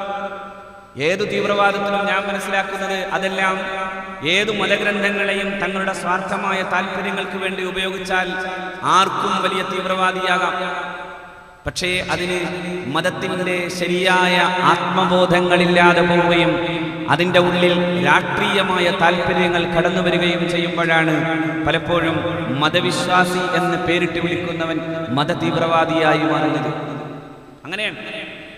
അവന് മതത്തെക്കുറിച്ച് എന്തറിയാം? ഇപ്പോ നമ്മുടെ നാട്ടിൽ ചില കുട്ടികൾ നാട് വിട്ടു എന്ന് അഭ്യുന്നതനായ മുസ്തഫ മാസ്റ്റർ സൂചിപ്പിച്ചത്. അങ്ങനെ നാട് വിടാൻ ഏത് മതം പഠിപ്പിച്ചത്? നമ്മളൊക്കെ കണ്ട കണ്ണിയത്ത് അഹമ്മദ് മുസ്ലിയാർ ജീവിച്ചത് ഈ നാട്ടിലല്ലേ? ശുദ്ധമായ ഇസ്ലാമിക പ്രകൃതിയുടെ നിസ്സമായ ജീവിത വ്യക്തിത്വമായി നാം കണ്ട കണ്ണിയത്ത് അഹമ്മദ് മുസ്ലിയാർ എന്ന മഹാനായ ആ മഹാഗുരുവിന് ഈ നാട് വിട്ടു പോയിട്ട് വേണമായിരുന്നോ സ്വർഗം കിട്ടാൻ? അതിനു മുമ്പേ നടന്നുപോയ മഹായോഗികൾ, മഹാരഥന്മാരായ അള്ളാഹുവിന്റെ ആരിഫീങ്ങൾ, അവരൊക്കെ സന്യാസം പോലെ ജീവിതത്തെ കണ്ട മഹാരഥന്മാരായ ആ യോഗീവര്യന്മാരുടെ ജീവിതത്തിൽ എവിടെയെങ്കിലും ഈ നാട് വിട്ടിട്ട് വേണം സ്വർഗം കിട്ടാനെന്ന് പറയുന്ന ഏതെങ്കിലും ഒരു വാദമുണ്ടായിരുന്നോ? പക്ഷേ കണ്ണിയത്ത് ഉസ്താദിനെ ഈ നാട്ടുകാർ മാനിച്ചില്ലേ? കണ്ണിയത്ത് ഉസ്താദിനെ മാനിക്കാൻ ഞാൻ എൻ്റെ അനുഭവത്തിൽ നിന്ന് പറയാം. ആലുവക്കടുത്തുള്ളൊരു തന്ത്രവിദ്യാപീഠം. ആ തന്ത്രവിദ്യാപീഠത്തിന്റെ പ്രത്യേകത, അത് സ്ഥാപിക്കുന്നത് മാധവ്ജിയാണ്. മാധവ്ജി എന്ന് പറഞ്ഞാൽ ഹൈന്ദവ ഫാസിസത്തിന്റെ ഒരു വലിയ ഫിലോസഫറാണ്. പക്ഷെ അദ്ദേഹം സ്ഥാപിക്കുക മാത്രമല്ല, സാക്ഷാൽ അദ്വാനിയെ പോലെയുള്ളവർ പലപ്പോഴും സന്ദർശിച്ചിട്ടുണ്ട് ആ സ്ഥാപനം. സംസ്കൃതമാണ് അതിൻ്റെ മീഡിയം. ഞാനത് പഠിക്കുന്ന കാലത്ത് അവിടെ ചില പുസ്തകങ്ങൾ വായിക്കാനും നോക്കാനും ഒക്കെ വേണ്ടി ഞാൻ അവിടെ പോയിട്ടുണ്ട്. അവിടെ ചെന്നപ്പോൾ ഒരിക്കൽ അതിൻ്റെ മാനേജർ എന്നെ സ്വീകരിച്ചിരുത്തി. അദ്ദേഹം എന്നോട് ചോദിച്ച ഒരു പ്രധാനപ്പെട്ട ചോദ്യം, നിങ്ങൾ ഏത് മതസംഘടനയിൽപ്പെട്ട ആളാണെന്ന്. ഞാൻ അഭിമാനത്തോടെ പറഞ്ഞു, ഞാൻ സമസ്ത കേരള ജംഇയ്യത്തുൽ ഉലമയുടെ ഒരു പ്രവർത്തകനാണ്. അദ്ദേഹം എന്നെ നേരെ നോക്കി ചോദിച്ചു, നിങ്ങൾ കണ്ണിയത്ത് അഹമ്മദ് മുസ്ലിയാരുടെ ആളാണോ? ഞാൻ പറഞ്ഞു, അതെ, ഞാൻ കണ്ണിയത്ത് ഉസ്താദിൻ്റെ ആ മഹാസംഘടനയുടെ ഒരു പ്രവർത്തകനാണ്. അദ്ദേഹം എന്നോട് പറഞ്ഞു, ഞാൻ വാഴക്കാട്ടുകാരനാണ്. വാഴക്കാട്ടുകാരനാണെന്ന് പറയുക മാത്രമല്ല, അദ്ദേഹം ഇങ്ങനെ പറഞ്ഞു, ഞങ്ങൾ ചെറുപ്പക്കാർ കണ്ണിയത്ത് അഹമ്മദ് മുസ്ലിയാർ നടന്നു വരുന്ന വരമ്പത്ത് മാറാതെ നിൽക്കാൻ വേണ്ടി ശ്രമിച്ചിട്ടുണ്ട്. പക്ഷേ അദ്ദേഹം നടന്നു വരുമ്പോൾ നമ്മൾ അറിയാതെ മാറിപ്പോകുന്ന ഒരു മഹാവ്യക്തിത്വമുണ്ട്, കണ്ണിയത്ത് അഹമ്മദ് മുസ്ലിയാർ. അഭിനന്ദനായ മുസ്തഫ മാസ്റ്റർ ഇവിടെ സൂചിപ്പിച്ചതുപോലെ പേരിട്ട് പിന്നെ സ്വന്തം സംഘടനയ്ക്ക് എന്ത് പേര് പറയണമെന്നറിയാതെ പോയ ഒരു സംഘടനയുണ്ടല്ലോ നമ്മുടെ കൂട്ടത്തിൽ. കൊച്ചു പിച്ചാത്തികൾ കൊണ്ടും കബഡി നിരത്തിയും കവാത്ത് പഠിച്ചും ഒരു സമുദായത്തെ രക്ഷപ്പെടുത്താമെന്ന് തീരുമാനിച്ചവർ, അവരുടെ ഏതെങ്കിലും ഒരു സംസ്ഥാന തലത്തിലൊരു സംഘടനയുടെ അധ്യക്ഷനല്ല കണ്ണിയത്ത് അഹമ്മദ് മുസ്ലിയാർ. കവാത്ത് പഠിക്കണമെന്ന് ഈ സമുദായത്തെ ബോധ്യപ്പെടുത്തിയ ആളല്ല. നാം അതിനുവേണ്ടി ഉപരോധത്തിന്റെ പ്രതിരോധം തീർക്കണമെന്ന് പറഞ്ഞവരുമല്ല. മറിച്ച് കണ്ണിയത്ത് ജീവിച്ചത് അള്ളാഹുവിന്റെ പ്രവാചകൻ സ്വല്ലല്ലാഹു അലൈഹി വസല്ലമയുടെ ജീവിതത്തെ അക്ഷരത്തിലും അർത്ഥത്തിലും തന്റെ ജീവിതത്തിലേക്ക് സ്വാംശീകരിച്ച ആളാണ് കണ്ണിയത്ത് അഹമ്മദ് മുസ്ലിയാർ. പക്ഷെ ആ കണ്ണിയത്ത് ഉസ്താദിന്റെ മുമ്പിൽ എന്തുകൊണ്ട് ഇവർക്ക് ഇങ്ങനെ ബഹുമാനപൂർവ്വം നിൽക്കേണ്ടി വന്നു എന്നതിന്റെ മുമ്പിലാണ്. ബഹുസ്വരതയുടെ ഉള്ളിൽ ജീവിക്കുമ്പോഴും തന്റെ സ്വരം, അതിന്റെ വ്യക്തിത്വം, അതിന്റെ വ്യതിരിക്തത നിലനിർത്താൻ സാധ്യമാകുമ്പോഴും ഈ ബഹുസ്വര സമൂഹത്തിന്റെ സ്ഥായിയായ ഭാവത്തിന് ഊനം തട്ടാതിരിക്കാൻ വേണ്ടി ശ്രമിക്കുന്ന ഒരു മൗലികമായ ധർമ്മം നമ്മുടെ മഹാരഥന്മാരായ പണ്ഡിതവര്യന്മാർക്കുണ്ടായിരുന്നു എന്ന സത്യത്തെ നാം പഠിക്കണം. ആ മൗലികമായ ധർമ്മത്തിൽ നിന്ന് വ്യത്യസ്തമായി ചിന്തിക്കുമ്പോൾ ഉണ്ടാകുന്ന അപകടമാണ്. എങ്ങനെയാണ് ഇവർക്ക് അങ്ങനെ ചിന്തിക്കേണ്ടി വന്നത്? സത്യത്തിൽ ഏത് മതഗ്രന്ഥത്തെയും അതിൻ്റെ കോണ്ടക്സ്റ്റിൽ നിന്ന് മാറ്റി നിർത്തി പഠിക്കാൻ വേണ്ടി ശ്രമിച്ചാൽ വലിയ അപകടങ്ങൾ ഉണ്ടാകും. പരിശുദ്ധ ഖുർആനിൽ യുദ്ധം അനുവദിക്കാൻ വേണ്ടി പറഞ്ഞിട്ടുള്ള ആയത്തുകളുണ്ട്. ഫഖ്തുലൂഹും ഹൈസു സഖിഫ്തുമൂഹും, നിങ്ങൾ അവരെ എവിടെ കണ്ടാലും കൊല്ലണം. അങ്ങനെ പറഞ്ഞാൽ മതി. അപ്പോഴേക്കും RSSകാർ പറയും അതാണ് ശരി, ഇങ്ങനെയാണ് ഖുർആൻ പറയുന്നത്. അത് യുദ്ധത്തിന്റെ സാഹചര്യത്തിൽ മാത്രം വന്നതാണ്. പരിശുദ്ധ ഖുർആൻ അവിടെ അങ്ങോട്ട് പോകുമ്പോൾ പറയുന്നു, വലാ തഅ്തദൂ ഇന്നല്ലാഹ ലാ യുഹിബ്ബുൽ മുഅ്തദീൻ, അതിക്രമം കാണിക്കരുത്. അള്ളാഹു ഒരിക്കലും അതിക്രമകാരികളെ ഇഷ്ടപ്പെടുന്നില്ല. ഇനിയും അങ്ങോട്ട് കടന്നാൽ വിശുദ്ധ ഖുർആൻ പറഞ്ഞു, ഒരു ജനതയിൽ നീതി സ്ഥാപിതമാകാതെ പോയാൽ അവിടെ തകർക്കപ്പെടുന്നത് സിനഗോഗുകളും ക്ഷേത്രങ്ങളും ചർച്ചുകളും മസ്ജിദുകളുമാണ്. ഞാൻ ആയത്തിനെ വല്ലാതെ അത്ഭുതത്തോടെ ആലോചിച്ചു നോക്കി. എന്താ ആയത്ത് പറയുന്നത്? വലൗലാ ദഫ്ഉല്ലാഹി നാസ ബഅദഹും ബിബഅദ്, ജനങ്ങളിൽ നിന്നൊരു ജനത മറ്റൊരു വിഭാഗത്തെ നീതിയുടെ സ്ഥാപനത്തിന് വേണ്ടി പ്രതിരോധിച്ചിട്ടില്ല എന്ന് വന്നാൽ ലഹുദ്ദിമത് സവാമിഉ വബിയഉം വസലവാതുൻ വമസാജിദു യുദ്കറു ഫീഹാ ഇസ്മുല്ലാഹി കസീറ. ലഹുദ്ദിമത് സവാമി, അവിടെ തകർക്കപ്പെടുന്നത് ക്ഷേത്രങ്ങളാണ്, സിനഗോഗുകളാണ്, ചർച്ചുകളാണ്, മസ്ജിദുകളാണ്. അപ്പോ സിനഗോഗുകൾ തകർക്കുന്നതിന് പടച്ചവൻ എന്ത് താല്പര്യം? സിനഗോഗുകൾ തകർക്കപ്പെടരുത്, ക്ഷേത്രങ്ങൾ തകർക്കപ്പെടരുത്, ചർച്ചുകൾ തകർക്കപ്പെടരുത്, മസ്ജിദുകളും തകർക്കപ്പെടരുത് എന്ന് പറയുമ്പോൾ ഈ പറയപ്പെടുന്ന മതവിശ്വാസങ്ങളുടെ ആലയങ്ങൾ അത്രയും ഈ നാട്ടിൽ നിലനിൽക്കുക എന്ന് പറയുന്ന ബഹുസ്വരതയെ തന്നെ, ആ സാമൂഹിക യാഥാർത്ഥ്യത്തെ അംഗീകരിച്ചുകൊണ്ടാണ് ഖുർആൻ മുന്നോട്ട് പോകുന്നത്. അങ്ങനെയല്ലാതെ പറയുന്നില്ല വിശുദ്ധ ഖുർആൻ, അങ്ങനെയല്ലാതെ കാണിച്ചു തന്നിട്ടില്ല മുഹമ്മദ് മുസ്തഫ സല്ലല്ലാഹു അലൈഹി വസല്ലം. നബി തിരുമേനി തന്റെ ചെറു സംഘങ്ങളെ അയക്കുമ്പോൾ അള്ളാഹുവിന്റെ പ്രവാചകൻ പ്രത്യേകം പറയാനുണ്ടായിരുന്നത് ഇങ്ങനെയാണ്: നിങ്ങൾ അന്യമതസ്ഥരായ സന്യാസി ശ്രേഷ്ഠന്മാർ ഭക്ത്യാദരപൂർവം ഇരിക്കുന്ന അത്തരം സദസ്സുകളെ, അത്തരം ധ്യാനനിമഗ്നമായ അന്തരീക്ഷങ്ങളെ നിങ്ങൾ ഒരിക്കലും ഉപദ്രവിക്കരുത് എന്ന് മുഹമ്മദ് മുസ്തഫ. അവരിരിക്കുന്ന അവരുടെ ഏകാന്തമായ തപസ്സിന് ഒരിക്കലും മൂലം തട്ടാവുന്ന ഒരു പ്രവൃത്തി നിങ്ങളുടെ ഭാഗത്തുണ്ടാകാനേ പാടില്ല. നിങ്ങൾ പച്ചില മരങ്ങൾ നശിപ്പിക്കരുത്, നിങ്ങൾ കുട്ടികളെ ഉപദ്രവിക്കരുത്, നിങ്ങൾ സ്ത്രീകളെ ഉപദ്രവിക്കരുത്, നിങ്ങൾ നിരായുധരോട് ആയുധം കൊണ്ട് പെരുമാറരുത് എന്ന് പറയുന്ന മുഹമ്മദ് നബി. യുദ്ധത്തിന് സ്വാഭാവികമായും അതിൻ്റെ രീതി ഉണ്ടാകും. പക്ഷെ യുദ്ധത്തിനൊരു മര്യാദ പഠിപ്പിച്ചത് ഇസ്ലാമാണ്. അത് ഇസ്ലാമാണ് പഠിപ്പിച്ചത്. യുദ്ധം ചെയ്തിട്ടില്ലെന്ന് പറയാൻ കഴിയുന്ന ആരെ ഈ ഭൂമിയിലുള്ളത്? നിങ്ങൾ ആലോചിച്ച് നോക്കൂ. ഭഗവത്ഗീത തുടങ്ങുന്നു തന്നെ യുദ്ധത്തെ കുറിച്ച് പറഞ്ഞിട്ടാണ്. എന്നാൽ പിന്നെ ഭഗവത്ഗീത അങ്ങ് നിരോധിക്കണമെന്ന് നമുക്ക് പറയാൻ പറ്റുമോ? ഞാൻ പറയില്ല. കാരണം ആ ഭഗവത്ഗീത നെഞ്ചിലടക്കി പിടിച്ചിട്ടാണ് മഹാത്മജി ഇതാണ് എൻ്റെ ജീവിതത്തിൻ്റെ ഫിലോസഫി എന്ന് പറഞ്ഞ മഹാത്മജി. പക്ഷേ നീതിയുടെ ഒരു മനോഹരമായൊരു ജീവിതം നമുക്ക് കാണിച്ചു തരുന്നുണ്ട്. പാകിസ്ഥാനിലേക്ക് പോയിട്ടുള്ള, അല്ലെങ്കിൽ പാകിസ്ഥാൻ എന്ന വിഭജനം ഉണ്ടാകുമ്പോൾ ആ പാകിസ്ഥാൻ എന്ന രാജ്യത്തിനും ഇന്ത്യയിൽ ബ്രിട്ടീഷ് ഇന്ത്യ നൽകിയിട്ടുള്ള ആ വലിയ തുകയിൽ നിന്ന് പകുത്തു കൊടുത്തിട്ടില്ലെങ്കിൽ എൻ്റെ നീതിബോധം അനുവദിക്കുന്നില്ലെന്ന് പറയാൻ മാത്രം ചങ്കൂറ്റമുണ്ടായ മഹാത്മജിയുടെ ഫിലോസഫി ഭഗവത്ഗീതയാണ്. ഭഗവത്ഗീത തുടങ്ങുന്നത് പക്ഷേ യുദ്ധവുമായി ബന്ധപ്പെട്ടുകൊണ്ടാണ്. യുദ്ധത്തിൻ്റെ മുഖത്ത് നിൽക്കുന്ന അർജുനൻ നേരെ നോക്കുന്നത് തൻ്റെ പ്രിയപ്പെട്ട ബന്ധുജനങ്ങളെയാണ്. ആ ബന്ധുജനങ്ങളെ നോക്കുമ്പോഴാണ് ഇവിടെ കാണുന്ന എൻ്റെ പ്രിയപ്പെട്ട ബന്ധുജനങ്ങളോട് ഞാൻ എങ്ങനെ യുദ്ധം ചെയ്യണം എന്ന് ചോദിക്കുന്നു അർജുനൻ. കഥം ഭീഷ്മമഹം സംഖ്യേ ദ്രോണം ച മധുസൂദന ഇഷുഭി പ്രതിയോത്സ്യാമി പൂജാർഹോ ഹരിസൂദന. ഞാൻ എങ്ങനെയാണ് യുദ്ധം ചെയ്യേണ്ടത്? ഭീഷ്മപിതാമഹനോടും അതുപോലെ തന്നെ ദ്രോണാചാര്യരോടും. അതുകൊണ്ട് എനിക്ക് വയ്യ, ഞാൻ ഈ ഗാണ്ഡീവം താഴെ വെച്ച് ഈ രഥത്തിൽ ഇരിക്കാൻ പോകുന്നു എന്ന് പറയുമ്പോഴാണ് യുദ്ധം ചെയ്യൂ. ക്ലൈബ്യം മാസ്മഗമപാർത്ഥ ന ഏതത്വയുപപദ്യതേ ക്ലിഷ്ടം ഹൃദയദൗർബല്യം തെക്തോ തിഷ്ട പരന്തപ. നീ മുന്നോട്ട് പോ, യുദ്ധം ചെയ്യൂ എന്നാവശ്യപ്പെടുന്നു. ഞാൻ പറയുന്നത് അതിൻ്റെ ഒരു കോണ്ടെക്സ്റ്റ് ഉണ്ട്. ഖുർആന് അതിൻ്റെതായ ഒരു കോണ്ടെക്സ്റ്റ് ഉണ്ട്. അതിൻ്റെ സന്ദർഭങ്ങളെ അടർത്തിയെടുത്താൽ നമുക്ക് വേണമെങ്കിൽ വിരുദ്ധാർത്ഥം ലഭ്യമാകും. ഏതിനും അങ്ങനെയാണ്. ഞാനൊരു ഉദാഹരണം പറയാം. നമ്മുടെ നാട്ടിൽ സ്കൂളിൽ ഒരു അധ്യാപകൻ വരുമ്പോൾ അധ്യാപകൻ കുട്ടികളോട് ചോദിക്കാണ്, നിങ്ങൾ നോട്ട് കംപ്ലീറ്റ് ചെയ്തിട്ടാണോ ഇന്ന് വന്നിട്ടുള്ളത്? എല്ലാവരും കൊണ്ടുപോയി കൊടുത്തു, ഒരുത്തനത് ചെയ്തില്ല. ഒരു ബിരുദൻ ഉണ്ടാകുമല്ലോ.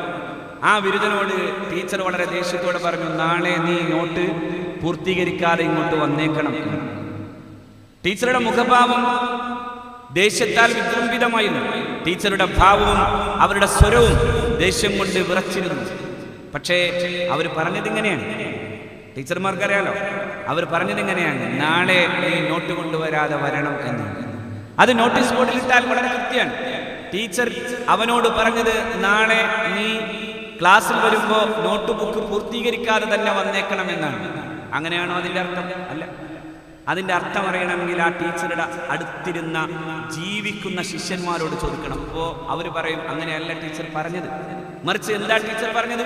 ടീച്ചർ പറഞ്ഞത് അങ്ങനെ വന്നാൽ തക്ക ശിക്ഷ ലഭ്യമാകുമെന്നാണ്. ആ അർത്ഥം എവിടെ നിന്ന് കിട്ടി? ആ അർത്ഥം കിട്ടാൻ മുഹമ്മദ് നബിയുടെ സ്വഹാബാക്കളെ നോക്കണം, സ്വല്ലല്ലാഹു അലൈഹി വസല്ലം. ആ അർത്ഥം കിട്ടാൻ താബിഉകളെ നോക്കണം, താബിഉകളെ നോക്കണം. നേരെ അങ്ങ് പോയി ഒരു പുസ്തകം വായിച്ചാലോ, നാം യമനിലേക്ക് പോയാലേ മുസ്ലിമായി ജീവിക്കാവൂ എന്ന അർത്ഥം കിട്ടാൻ കാരണം അതാണ്. അത് വിഡ്ഢിത്തത്തിന്റെ അർത്ഥമാണ്. നേരെ പോകല്ല വേണ്ടത്, ഇതുപോലെ പോകാണ് വേണ്ടത്. സമസ്ത കേരള ജംഇയ്യത്തുൽ ഉലമയിലൂടെ പോകാണ് വേണ്ടത്. അതുകൊണ്ട് എൻ്റെ പ്രിയപ്പെട്ട സഹോദരന്മാരെ, നമുക്കിതിലൊക്കെ അഭിമാനത്തോടെ പറയാനാവും. മുസ്തഫ മാഷ് പറഞ്ഞതുപോലെ ഒരു അർദ്ധ നിമിഷം പോലും സമസ്ത കേരള സുന്നി വിദ്യാർത്ഥി ഫെഡറേഷന്റെ ഒരു അർദ്ധരാത്രിയിൽ പോലും തീവ്രവാദത്തിന്റെ പേടി നമുക്ക് ബാധിക്കാനില്ല. അതേസമയം കേരളത്തിലെ പല സംഘടനകൾക്കും അങ്ങനെ ചിലതൊക്കെ ഉണ്ടാകാം. ഞാൻ പറയുന്നു, നമ്മളിൽ നിന്ന് വിട്ടുപോയവർക്ക് പോലും തീവ്രവാദ ചിന്തയെക്കുറിച്ച് ചോദിക്കേണ്ടി വന്നാൽ പേടിപ്പെടുത്തുന്ന ചില രാത്രികളുണ്ട്. ഒരു രാത്രി JCB എന്ന് മാത്രം ചോദിച്ചാൽ മതി, അപ്പം പേടിക്കും. മറ്റൊന്ന് ടൈഗർ സുന്നി ഫോഴ്സ് എന്ന് മാത്രം പറഞ്ഞാൽ മതി, അപ്പം പേടിക്കും. അല്ലെങ്കിൽ ജംഇയ്യത്തുൽ ഇഹ്സാൻ എന്ന് പോയി ചെവിയിൽ പറഞ്ഞാൽ മതി, അവർ പേടിക്കും. ഇപ്പോൾ വലിയ മാനവികതയൊക്കെ അവർ പറയും. മാനവികത പറയുമ്പോൾ നമ്മൾ ഇതിനോട് അനുബന്ധമായൊരു വിഷയം അല്ലെങ്കിലും എൻ്റെ ഹൃദയം തുറന്ന് ഞാൻ ചോദിക്കാൻ ആഗ്രഹിക്കുന്നത്, നുണ പറയുന്നതിൽ എന്ത് മാനവികതയാണുള്ളത്? 989 ഷംസുൽ ഉലമയ്ക്ക് ശേഷം കാന്തപുരം APM ബൂക്കർ മുസ്ലിയാർ സമസ്തയുടെ ജനറൽ സെക്രട്ടറിയായി എന്ന് പറഞ്ഞാൽ കാലവും ദേശവും ജീവിതവും ഒക്കെ നമ്മോട് വിഡ്ഢിത്തം പറയാണോ? നമ്മൾ ആലോചിച്ച് നോക്കിയേ. അപ്പോൾ ഇമാതിരി വർത്തമാനം പറയുന്ന ഒരുപാട് ആളുകൾ സത്യസന്ധമായ ഒരു ജീവിതത്തെ അതിൻ്റെ ദാർശനികമായ അർത്ഥത്തിലൂടെ നമുക്ക് കാണിച്ചു തരുന്ന ഒരു മതസംഘടന എന്ന നിലയിൽ നമ്മൾ അഭിമാനപൂർവ്വം പറയും, ഇസ്ലാമിൻ്റെ സ്വച്ഛവും സുന്ദരവുമായ മുഖം കേരളീയ മുസ്ലിം സമാജത്തിന് പരിചയപ്പെടുത്തി കൊടുത്തതിൻ്റെ പാരമ്പര്യം സമസ്ത കേരള ജംഇയ്യത്തുൽ ഉലമക്കാണ്. ഇന്ത്യയിലാകെയും ആ സൂഫി ദർശനമാണ് നടന്നത്. ഗാന്ധിജി തന്നെ പറയുന്നുണ്ടല്ലോ, ഇന്ത്യയിലെ ഇസ്ലാം ഞാൻ പഠിക്കുമ്പോൾ my association to the noblest Musliman has taught me that Islam has been spread not with sword but with the loveful, prayerful love of unbroken series of fakirs and Sufis. ഞാൻ പഠിച്ച ഇസ്ലാം ഇന്ത്യയിൽ സൂഫിയുടെ ജീവിതത്തിൻ്റെ സ്നേഹമധുരത്തിലൂടെ പടർന്ന ഇസ്ലാമാണ്. സൂഫിയാണ്. അതായത് മഹാനായ ഷെയ്ഖ് മുഈനുദ്ദീൻ അൽ ചിശ്തി അൽ അജ്മീരിയാണ്. മഹാനായ ഖാജ മുഈനുദ്ദീൻ അൽ ചിശ്തി അൽ അജ്മീരിയും അതുപോലെ തന്നെ ബാബ ഫരീദുദ്ദീൻ ശക്കർഗഞ്ചും മഹാനായ നിസാമുദ്ദീൻ ഔലിയയും ഒക്കെ പഠിപ്പിച്ചു തന്ന ഉത്തരേന്ത്യയിലെ ഇസ്ലാമിന്റെ ഒരു പരിപ്രേക്ഷ്യമുണ്ട്. അതുകൊണ്ടാണ് അവിടെയൊക്കെ ഇസ്ലാം പ്രചരിതമാകുമ്പോഴും ആ നാട്ടിലെ ഹിന്ദു സഹോദരന്മാർ അവരുടെ ജീവിതത്തിന്റെ അഭയമായി കണ്ടത് ഖാജയുടെ മുമ്പിലേക്ക് പോയിട്ടാണ്. 90 ലക്ഷം ആളുകളെ മുസ്ലിങ്ങളാക്കിയ ഖാജയെ നിരന്തരം സിയാറത്ത് ചെയ്യുന്നതിന്റെ 50% ഇന്ത്യയിലെ ഹിന്ദു സഹോദരന്മാരാണ്. എന്തേ അങ്ങനെ വരാൻ കാരണം? ഇന്ത്യയിലെ മുസ്ലിം സന്യാസിമാർ പഠിപ്പിച്ചു കൊടുത്ത ഒരു മനോഹരമായ ഒരു ജീവിത ദർശനമാണ് ഈ സൂഫി ഇസ്ലാമിന്റെ മനോഹരമായൊരു സൗന്ദര്യം. ആ സൗന്ദര്യം കണ്ടപ്പോൾ, ആ സൗന്ദര്യത്തെ മനസ്സിലാക്കിയപ്പോൾ അതിൻ്റെ കൂടെ അല്ലെങ്കിൽ ആ ചാർച്ചു ചെല്ലാൻ ആഗ്രഹിച്ചവരാണ് ഇന്ത്യയിലെ ഹിന്ദു സഹോദരന്മാർ. മറിച്ചുണ്ട് ഇപ്പോൾ നമ്മുടെ നാട്ടിലൊക്കെ മതപ്രചാരണം ഏറ്റെടുക്കാൻ വേണ്ടി ചില ആളുകൾ മതപ്രബോധനവുമായി വന്നു. ഞാൻ അവരെ ആ മതപ്രബോധനത്തിന്റെ അവകാശത്തെ ചോദ്യം ചെയ്യുകയല്ല. പക്ഷെ ഒന്നുണ്ട്, ഒരു ബഹുസ്വര നാട്ടിൽ തുറന്നു പറയുന്ന പലതും അടക്കി പറയുക എന്നതിന് വലിയ പ്രത്യേകതകളുണ്ട്. മഹാനായ ശംസുൽ ഉലമ ഇ.കെ. അബൂബക്കർ മുസ്ലിയാർ മഹാനവറുകൾ നിലമ്പൂരും അതുപോലെ തന്നെ മഞ്ചേരിയിലും ക്രൈസ്തവ മിഷണറി നടത്തിയൊരു വലിയ പ്രചരണ പ്രവർത്തനങ്ങളെ തടയാൻ അന്ന് ഇഞ്ചീൽ, അതായത് യഥാർത്ഥ ബൈബിളിന്റെ സുറിയാനി ഭാഷയിൽ തന്നെ അതിനെ പ്രതിരോധിച്ചു. പക്ഷെ അതൊരു 3 ദിവസവും കുറഞ്ഞ സമയങ്ങളിലും മാത്രം ആ പ്രസംഗങ്ങൾ നടന്നു. പിന്നെ ശംസുൽ ഉലമ പറഞ്ഞൊരു വർത്തമാനമുണ്ട്, ഇതുമായി മുന്നോട്ട് പോകാൻ ഞങ്ങൾക്ക് അറിയാഞ്ഞിട്ടില്ല. പക്ഷേ ഒരു നാട് ബഹുസ്വര നിലനിൽക്കുന്ന നാട്ടിൽ അങ്ങനെ പോകുന്നത് കൊണ്ടുള്ള അപകടം അതൊരു സാമൂഹിക അപകടമാണെന്ന് മനസ്സിലാക്കിയത് കൊണ്ടാണ് എന്നായിരുന്നു ശംസുൽ ഉലമ. നമ്മുടെ നാട്ടിൽ ഇപ്പോൾ നടക്കുന്ന ചില കാര്യങ്ങളെ ചോദ്യം ചെയ്യുമ്പോൾ അതൊക്കെ കുറിച്ച് അറിയുമ്പോൾ നമ്മൾ അറിയേണ്ടത് ഒരു ബഹുസ്വര ജീവിതത്തിന്റെ യാഥാർത്ഥ്യങ്ങളെ കൃത്യമായി നമ്മളും പഠിക്കേണ്ടതുണ്ട്. എന്നാലോ ഒരിക്കലും നമ്മുടെ വ്യക്തിത്വത്തിന് പണയം വെക്കേണ്ട ഒരു സാഹചര്യവുമില്ല. എത്രമേൽ ഫാസിസം കടന്നു വന്നാലും ധൈര്യമായി നിന്നുകൊണ്ട് പറയാനാകുന്ന ഒരു കാര്യമുണ്ട്, ഇന്ത്യ അതിൻ്റെ അവിഛിന്നമായി നിൽക്കുന്ന അതിൻ്റെ നന്മയുടെ, ഒരിക്കലും മാറ്റാനോ വിഭജിക്കാനാവാത്ത അതിൻ്റെ നന്മയുടെ കൂടെ തന്നെയാണ് ഇന്ത്യയിലെ മുസ്ലിങ്ങൾ എന്നും നിന്നിട്ടുള്ളത്. ഇന്ത്യയുടെ ഭരണഘടന പറയുന്ന പ്രകാരം ഇന്ത്യയിലെ എല്ലാ വിഭാഗം ജനങ്ങൾക്കുമുള്ള ഒരു വലിയ അവകാശമുണ്ട്. അവരവരുടെ മതം, അവരവരുടെ അവകാശം, അവരവരുടേതായ ആചാരം നിലനിർത്താനുള്ള അവകാശമുണ്ട്. ആ അവകാശത്തെ ഇന്ത്യയുടെ ഭരണഘടന കൃത്യമായി പറഞ്ഞു തരുന്നിടത്ത് ആർട്ടിക്കിൾ 29 ന്യൂനപക്ഷാവകാശങ്ങളെ കുറിച്ച് പറയുന്നിടത്ത് ഇങ്ങനെ പറയുന്നത് കാണാം, if there is any minority culture which wants to preserve its culture, script and language, the state shall not impose upon it any culture which may be locals or otherwise. ഇന്ത്യയിൽ ജീവിക്കുന്ന ഏതെങ്കിലും ഒരു മതവിഭാഗം ആ ന്യൂനപക്ഷ സമൂഹത്തിന് അവരുടെ ഭാഷയും അവരുടെ സംസ്കാരവും സംരക്ഷിക്കണമെന്ന് വന്നാൽ രാജ്യം അവർക്ക് മേൽ മറ്റൊന്നും അടിച്ചേൽപ്പിക്കാൻ പാടില്ല എന്ന ഭരണഘടനാപരമായ ഒരു അവകാശം ഇന്ത്യയിലെ മുസ്ലിങ്ങൾക്കും ഇന്ത്യയിലെ ഹിന്ദുവിനും ഇന്ത്യയിലെ ജീനനും ഇന്ത്യയിലെ ബൗദ്ധനും ഇന്ത്യയിലെ സിഖുകാരനും ഉണ്ട് എന്ന് ബോധ്യപ്പെടുത്തുമ്പോൾ ഫാസിസത്തിന്റെ ഈ അതിക്രമപരമായ ഈ വാഴ്ചയ്ക്ക് മുമ്പിൽ ലോകമാകെ തന്നെ ഭരണകൂടങ്ങളിൽ പലപ്പോഴും ഇത്തരം മാറ്റങ്ങൾ ഉണ്ടാകുന്നതിന്റെ ഭാഗമാണ് ട്രംപിന്റെയും അതുപോലെ തന്നെ മോദിയുടെയും ഈ പുതിയ കാലം. നമുക്ക് ഭക്ഷിക്കാൻ അവകാശമില്ലെന്ന് നാം പറയുമ്പോൾ, നമുക്ക് മരിച്ചിട്ട് മൃതദേഹത്തോട് പോലും അപമാനം കാണിക്കുന്നു എന്ന് നാം വേദനിക്കുമ്പോൾ, നാം രാഷ്ട്രീയ നേതൃത്വവും സാമൂഹിക ജീവിതങ്ങളിലെ നേതൃത്വങ്ങളുമെല്ലാം ഒരു കാര്യം അറിയേണ്ടതുണ്ട്, ഇവിടെയൊക്കെ എത്തിക്കാൻ നമുക്കൊക്കെ ഉണ്ടാക്കാൻ കഴിഞ്ഞ വലിയ സംഭാവനകളെ കുറിച്ച് ആലോചിക്കണം. ചിലപ്പോൾ ചില വിരോധങ്ങൾ കൊണ്ടൊക്കെ പലപ്പോഴും രാഷ്ട്രീയ പാർട്ടികൾ ഛിന്ന ഭിന്നമാവുകയും മതേതര ശക്തികളുടെ ശക്തി ക്ഷയിക്കുകയും ചെയ്തപ്പോഴാണ് യഥാർത്ഥത്തിൽ ഇന്ത്യയിൽ ഈ സവർണ ഫാസിസം കടന്നു വന്നത്. ഇന്ത്യയിൽ ഇങ്ങനെ ആകുന്നതിന് മുമ്പ് ഞാൻ ആലോചിച്ചു പോകുന്നു, ഒരിക്കൽ കോൺഗ്രസ് അതിന്റെ അപജയത്തിന്റെ വക്കിലെത്തി നിൽക്കുമ്പോൾ വളരെ പ്രഗത്ഭരായ രാഷ്ട്രീയ നിരീക്ഷകർ പറഞ്ഞൊരു വർത്തമാനമുണ്ട്, കോൺഗ്രസ് നശിക്കരുത്, നശിച്ചാൽ വരുന്നത് ഫാസിസം. ഇന്ത്യയിലെ മതേതരത്വവാദികളായ ഇന്ത്യയിലെ ഈ ഇടതുപക്ഷ ചേരിയായാലും ഇന്ത്യയിലെ കോൺഗ്രസ് പാർട്ടിയുടെ സംവിധാനമായാലും നശിച്ചാൽ വരുന്നത് തീർച്ചയായും ഇന്ത്യയിലെ ഫാസിസമാകുന്നു എന്ന വസ്തുതയുടെ സത്യം പുലർന്നു വരുമ്പോൾ നമ്മൾ ആലോചിക്കേണ്ടത് എങ്ങനെയാണ് ഈ രാജ്യത്തെ മതേതര കക്ഷികൾ ഒരുമിച്ച് കൂടേണ്ടതെന്നാണ്. അങ്ങനെ നമുക്കെന്ത് ധർമ്മം ചെയ്യാനാകുമെന്ന് വലിയ പോളറൈസേഷൻ വരുന്നു, വലിയ ധ്രുവീകരണം വരുന്നു. ആ ധ്രുവീകരണത്തെ ചെറുക്കേണ്ടതുണ്ട്. ഇന്ന് ഫേസ്ബുക്കിന്റെ കാലമായതുകൊണ്ട് തന്നെ കുട്ടികൾ ആരും അറിയാതെ എന്തൊക്കെയോ മാലിന്യങ്ങൾ ഫേസ്ബുക്കിൽ വിതറുകയാണ്. ആ വിഷലിപ്തമായ ഫേസ്ബുക്കുകൾ പലപ്പോഴും മനസ്സുകളെ വിഷമയമാക്കുകയാണ്. അതുകൊണ്ട് വളരെ കൃത്യമായി വളരെ ജാഗ്രതയോടുകൂടെ ഈ വലിയ ധ്രുവീകരണ അവസ്ഥകൾക്കെതിരായി നാം ഒരുമിച്ച് നിന്ന് പോരടിച്ചിട്ടില്ലെങ്കിൽ രാജ്യത്തിന്റെ ഭാവി ഇരുളടഞ്ഞതായി പോകുമോ എന്ന് ഭയം നമ്മുടെ മുമ്പിലുണ്ട് എന്ന് മാത്രം സൂചിപ്പിച്ചുകൊണ്ട് എൻ്റെ സമയത്തിന്റെ വലിയ പരിമിതിയെ മനസ്സിലാക്കി ഞാൻ അവസാനിപ്പിക്കുന്നു. അൽഹംദുലില്ലാഹി റബ്ബിൽ ആലമീൻ. അസ്സലാമു അലൈക്കും. നമ്മുടെ പ്രിയങ്കരനായ നാദാപുരത്തിൻ്റെ തന്നെ ശ്രീ വിജയൻ സാർ ഈ സദസ്സിനെ അഭിമുഖീകരിക്കുന്നു. അധ്യക്ഷപീഠത്തിൽ പ്രസംഗപീഠത്തിലേക്ക് ക്ഷണിക്കുന്നു.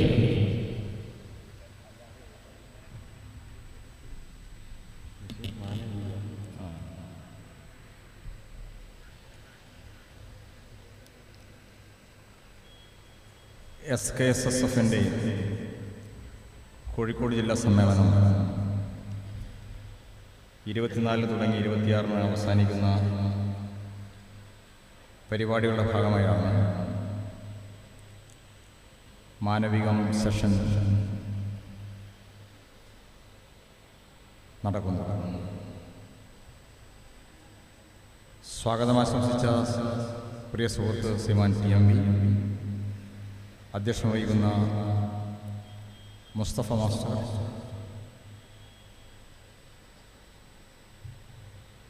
വേദിയിലുള്ള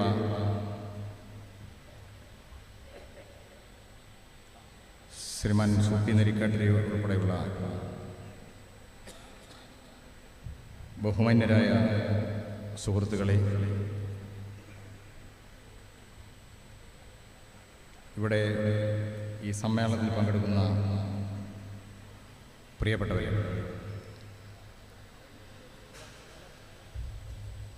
സമ്മേളനത്തോടനുബന്ധിച്ച്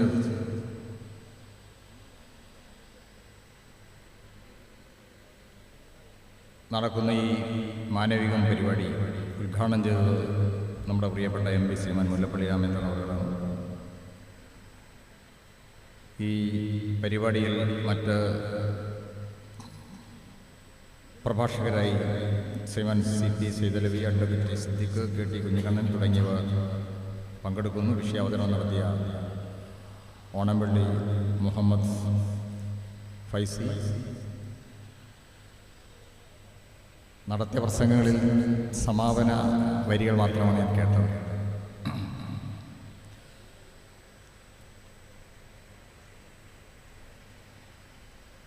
ലോകമൊരു വലിയ പ്രതിസന്ധിയിലാണ്. അപ്പം ഇന്നത്തെ പത്രമെടുത്ത് പരിശോധിച്ചാൽ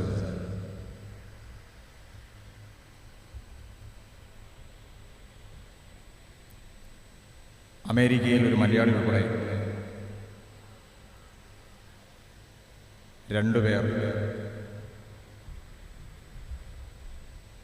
വെടിയേറ്റ് മരിച്ച വാർത്ത ഏറെ ദുഃഖത്തോടെയാണ്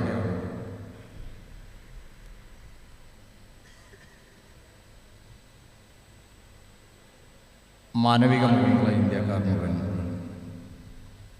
കാണുന്നതാണ്. മുതലാളിത്തത്തിനൊരു അവസാന തുരുപ്പ് ട്രംപ് ഇറങ്ങിയിരിക്കുകയാണ്.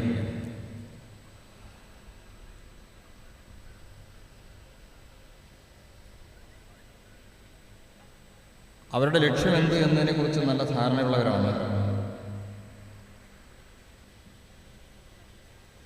നിങ്ങളും ഞാനും എന്നാണ് എൻ്റെ പ്രതീക്ഷ.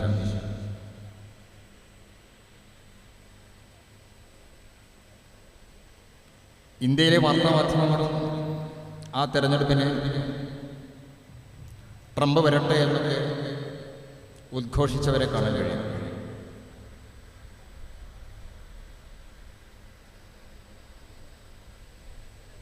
എന്നാൽ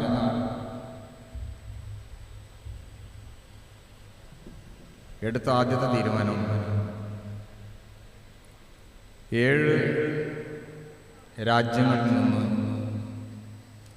അങ്ങോട്ടേക്ക് ആളുകൾക്കുള്ള വിലക്ക്, 2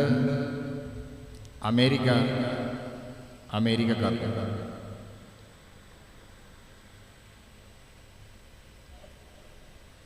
അവരുടെ സാധനം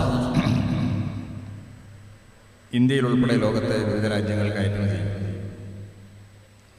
പ്രത്യേകിച്ച് ഗൾഫ് രാജ്യങ്ങളിൽ അതല്ലാതെ മാർഗവുമില്ല. അവരുടെ മിലിറ്ററി ബേസാണ് അതിലേറെ വന്നത്.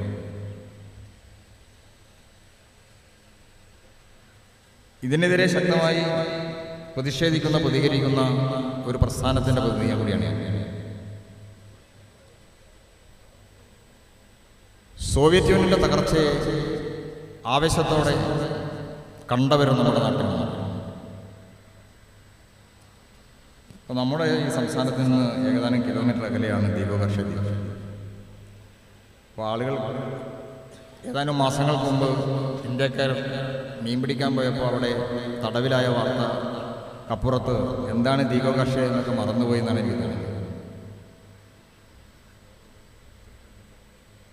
അവിടുത്തെ മിലിറ്ററി ബേസ് എന്ന് പറഞ്ഞാൽ ആർക്കെതിരെയാണ്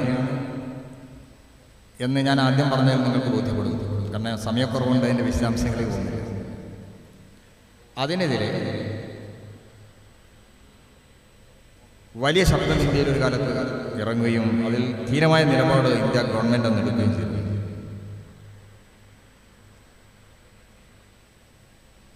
അവിടെ നിന്നൊരു ICBM ഒരു റോക്കറ്റ് ഇങ്ങോട്ടേക്ക് തിരിച്ചുവിട്ടാൽ നമ്മളിന്ന് ആദാവരത്തെത്താനോ കേരളത്തിൻ്റെയോ തമിഴ്നാടിൻ്റെയോ വിവിധ മേഖലകളിലെത്താനോ ഒരു പണിയില്ല. കർണാടകയിലായാലും ആന്ധ്രയിലായാലും എത്തിക്കാൻ നേരത്തെ ഒരു കപ്പൽപ്പട റഷ്യയിൽ നിന്ന് വരുന്നു എന്ന് പറഞ്ഞപ്പോൾ അവർ മടങ്ങിപ്പോയിരുന്നു. അപ്പം നല്ലതെന്ത് എന്ന് തിരിച്ചറിയുന്നതിൽ വന്ന അപജയങ്ങൾ തീർച്ചയായും ഇപ്പം ചിലർക്കെങ്കിലും ബോധ്യപ്പെടും. ഇപ്പം ആരുണ്ട് ചോദിക്കാനെന്ന മട്ടിൽ ലോക പോലീസ് ചമഞ്ഞുകൊണ്ട് പോവുകയാണ്. അതിൻ്റെ ഭാഗമായാണ് യഥാർത്ഥ മുഖം അമേരിക്കയുള്ളത് ഇന്ന് മനസ്സിലാവുന്നത്. 7 രാജ്യങ്ങൾ മുസ്ലിം രാജ്യമാണ്. പക്ഷെ ഇന്നലെ വെടിയേറ്റ് മരിച്ചത് ഇന്ത്യക്കാരാണ്. അപ്പോൾ ഈ അമേരിക്കക്കാർക്കാണ് എന്ന് തീരുമാനിക്കുന്നതിൻ്റെ ഭാഗമായി ഇനി നമ്മുടെ NRIകൾ മക്കൾ US-ലാണ് എന്ന് പറഞ്ഞ് അഭിമാനം കൊള്ളുന്ന എല്ലാ രക്ഷിതാക്കൾക്കും ബേജാറിലാണ്. ഏത് നിമിഷമാണ് മകൾ അവിടെ മരിച്ചു വീഴുക എന്ന് പറയില്ല.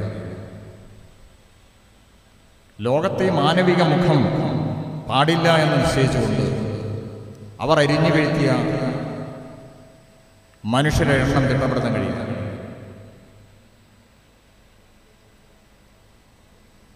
അഫ്ഗാനിസ്ഥാനിൽ, വിയറ്റ്നാമിൽ,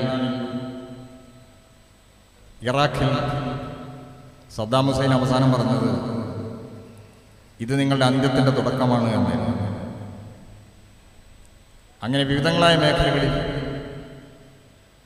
ഇസ്രയേലിനെതിരെ യാസർ പാലസ്തീൻ നടത്തിയ ധീരോദാത്തമായ സമരത്തിൽ പാലസ്തീൻ്റെ കൂടെ അന്ന് റഷ്യ ഉണ്ടായിരുന്നു. ഇന്ന് ഇന്ത്യ ഇസ്രായേലുമായി ഒരു കരാർ ഒപ്പിട്ടിരിക്കുകയാണ്, യുദ്ധസാമഗ്രികൾ വാങ്ങാനും ഒക്കെയായി ചേർന്നത്. ഞാൻ സൂചിപ്പിച്ചത് അത്തരമൊരു ലോക രാഷ്ട്രീയ സാമൂഹ്യ സാഹചര്യം നിലനിൽക്കുന്നു. അതിൻ്റെ കൂടെയാണ് നമ്മുടെ രാജ്യത്തിൻ്റെയും പ്രശ്നങ്ങൾ. ഇതിനെ മനുഷ്യസ്നേഹപരമായ സമീപനത്തിലൂടെ കൊണ്ടുപോകാനായി നമുക്ക് കഴിയുകയുള്ളൂ. അതിനു വേണ്ടിയുള്ള മാനസിക ഐക്യമുള്ളവരുടെ കൂട്ടായ്മയാണ് നാട്ടിൽ ഉയർന്നു വരേണ്ടത്. അത്ര ഭീകരമായ ഒരു ലോക സാഹചര്യം നമ്മുടെ മുന്നിൽ നിൽക്കുകയാണ്. ഏതെല്ലാം രീതിയിൽ അതിനെ നമ്മളെ സ്വാധീനിക്കും അല്ലെങ്കിൽ നമ്മളതിന് വഴിപ്പെടാൻ പോകുന്നു എന്നിപ്പോൾ പറയാൻ കഴിയില്ല. ഗൾഫ് രാജ്യങ്ങളും അവരുടെ വിരൽത്തുമ്പിലാണ് ഞാൻ സൂചിപ്പിച്ചതുപോലെ. ഇപ്പോൾ ഖത്തറിൽ ഉള്ളവർ കുറേ പേർ ഇവിടെ കാണും. മറ്റ് ഇവരുടെ പട്ടാളാണ്. അവിടുത്തെ ഭരണകൂടത്തിനൊന്നും ചെയ്യാൻ കഴിയില്ല. അങ്ങനെ വഴങ്ങാത്ത എല്ലാ രാജ്യങ്ങളെയും അവർ നിലക്ക് നിർത്താൻ പോവുകയാണ്. ഇന്ത്യയുടെ അനുഭവം സാമ്രാജ്യവിരുദ്ധ പ്രസ്ഥാനത്തിൻ്റെ ഭാഗമായി രക്തം കൊടുത്ത് ജീവൻ കൊടുത്തുകൊണ്ടാണ് നമ്മുടെ രാജ്യത്തിൻ്റെ സ്വാതന്ത്ര്യം. അന്നൊറ്റ മനസ്സോടുകൂടി ഈ മുഖം കാണിച്ചുകൊണ്ട് മനുഷ്യൻ്റെ ഐക്യം കാണിച്ചുകൊണ്ടാണ് ഈ സാമ്രാജ്യവിരുദ്ധ പോരാട്ടത്തിൽ ഇന്ത്യക്കാർ അണിനിരുന്നത്.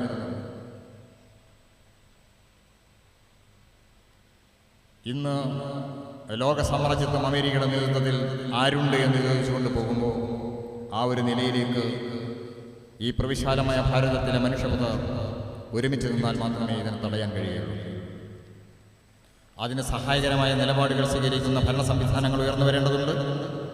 മനുഷ്യരെ ഭിന്നിപ്പിക്കാൻ പരിശ്രമം നടത്തുന്ന ഇത്തരം ശക്തികൾ മാനവ സൗഹാർദ്ദത്തിന് സൗഹൃദത്തിന് ഗുണപ്രദമാണോ എന്നാലോചിക്കണം. വലിയ തോതിലുള്ള ഇടപെടലുകൾ ഇതിൻ്റെ ഭാഗമായി ഇന്ത്യയിലും നടക്കാൻ പോവുകയാണ്. ഒരു സന്തോഷം അതിൻ്റെ കൂടെ ഇന്നുണ്ട്. നേരത്തെ ചൈന അത്ര അനുകൂലമായിരുന്നില്ല. എന്നാൽ ഇത്തരം ഒരു സാഹചര്യം വന്നപ്പോൾ ഇന്ത്യക്കാർക്ക് ഞങ്ങളുടെ കവാടം തുറന്നു വെക്കുന്നു എന്ന് സൂചിപ്പിച്ചത് സന്തോഷമാണ്. ഇന്ത്യയും ചൈനയും ഈ സമീപ രാജ്യങ്ങളും ഒന്നു ചേർന്നാൽ മാത്രമേ ഇതിനെ തടയാനുള്ള ഒരു ശക്തി വളർത്തിക്കൊണ്ടുവരാൻ കഴിയുള്ളൂ. ആ ഒരു നില വെച്ചുകൊണ്ട് ഇന്നുള്ള പ്രവർത്തനങ്ങൾ നടക്കുന്നുണ്ട്. പക്ഷെ അതിന് ഇന്ത്യയിൽ നിൽക്കണം. ഈ യാഥാർത്ഥ്യത്തെയാണ് നാം തിരിച്ചറിയേണ്ടത്. അതിൽ ഫാസിസ്റ്റ് പ്രവണതകളും ഫാസിസ്റ്റ് ചിന്തകളുടെ കാഴ്ചപ്പാടും എന്താണെന്ന് കഴിഞ്ഞകാല അനുഭവങ്ങൾ നമ്മുടെ മുമ്പിലുണ്ട്. ഇല്ല, അത്തരം നിലപാടുകളിലേക്ക് പോകുമ്പോൾ തീവ്രവാദ പ്രവർത്തനങ്ങൾക്കെതിരെയുള്ള സന്ധിയില്ലാത്ത പോരാട്ടമാണ് നാടിന് ആവശ്യം. അത് രാഷ്ട്രീയ പ്രസ്ഥാനങ്ങളാകാം, മതസംഘടനകളാകാം. അതിൻ്റെ വേദികളാക്കി മാറ്റാൻ ദേവാലയങ്ങളും പാർട്ടി ഓഫീസുകളും അതിൻ്റെ പ്രവർത്തനവും അനുവദിക്കാൻ പാടില്ല. ഇവിടെ ഇന്ത്യയിലും തീവ്രവാദ പ്രവർത്തനത്തിൻ്റെ ഭാഗമായി RSS അവരുടെ മുഖമുദ്ര എന്ന് പറയുന്നത്, അവരെ കുറ്റം പറഞ്ഞ കാര്യമില്ല, അതിനു വേണ്ടിയാണ് അവർ നിൽക്കുന്നത്. അത് തിരിച്ചറിയുക എന്നാണ് നമ്മുടെ കടമ. മുഖ്യ ശത്രു ഒന്ന് കമ്മ്യൂണിസ്റ്റാണ്, രണ്ട് മതന്യൂനപക്ഷങ്ങളാണ്. അത് അവർക്ക് സന്ധിയില്ല. പക്ഷേ നമ്മളെ സൗഹൃദത്തിൻ്റെയും അയൽപക്ക ബന്ധത്തിൻ്റെയും സാമൂഹ്യ ബന്ധത്തിൻ്റെയും അടിസ്ഥാനത്തിൽ മനുഷ്യരുടെ യോജിപ്പ് കൊണ്ടുവരാനുള്ള നല്ല പരിശ്രമം നടത്തണം എന്ന് സൂചിപ്പിച്ചുകൊണ്ട് തീർച്ചയായും ഇത്തരമൊരു ചർച്ച നിങ്ങളുടെ ഈ ജില്ലാ സമ്മേളനത്തോടനുബന്ധിച്ച് നടത്താൻ തീരുമാനിച്ചത് ഏറെ സ്വാഗതാർഹമാണ്. ഈയൊരു സാഹചര്യത്തെക്കുറിച്ച് ഗൗരവപൂർവ്വം നാടിനെ സ്നേഹിക്കുന്ന, സമൂഹത്തെ സ്നേഹിക്കുന്ന എല്ലാവരുടെയും മനസ്സിൽ വേദനകളോടെയാണ് ഇന്നത്തെ ഈ ലോക സാഹചര്യം ഉള്ളത്. അത്തരമൊരു വിഷയവുമായി ബന്ധപ്പെടുത്തിക്കൊണ്ട് അത്തരം വിഷയത്തിലേക്ക് കൂടി ഊന്നാൻ നൽകുന്ന തരത്തിൽ ഒരു വിഷയം അവതരിപ്പിക്കുകയും അതുമായി ബന്ധപ്പെട്ട ചർച്ചകളും നടക്കുന്ന ഈ സമയത്ത് ഇതുമായി ബന്ധപ്പെട്ട് നമുക്ക് ഇന്ത്യയുടെ അനുഭവത്തിൻ്റെ അടിസ്ഥാനത്തിൽ, പാരമ്പര്യത്തിൻ്റെ അടിസ്ഥാനത്തിൽ ഇന്നുകളിൽ സൂചിപ്പിച്ചുകൊണ്ട് നമുക്ക് എത്രയോ പറയാൻ കഴിയും. പക്ഷെ അത് മറ്റു പ്രഭാഷകർക്ക് അതിനുള്ള അവസരം ഉണ്ടാവട്ടെ എന്നാഗ്രഹിച്ചുകൊണ്ട് ഈ സമ്മേളനം ആ അർത്ഥത്തിൽ ചിന്തിക്കുന്ന പ്രവർത്തനങ്ങളിലേക്ക് ശക്തമായ നിലപാടുകൾ സ്വീകരിച്ചു പോകാനുള്ള തയ്യാറെടുപ്പുകൾ ഉണ്ടാകട്ടെ എന്നാഗ്രഹിച്ചുകൊണ്ട് നിങ്ങളുടെ ഈ സമ്മേളനത്തിന് എല്ലാവിധ ആശംസകളും അഭിവാദ്യങ്ങളും അർപ്പിച്ചുകൊണ്ട് ഞാൻ എൻ്റെ വാക്കുകൾ അവസാനിപ്പിക്കുന്നു. ഏവർക്കും നമസ്കാരം. ജില്ലാ മുസ്ലിം ലീഗിൻ്റെ ഉപാധ്യക്ഷൻ പി അഹമ്മദ് മാസ്റ്റർ അവസാനമായി ആശംസ നേരുന്നു.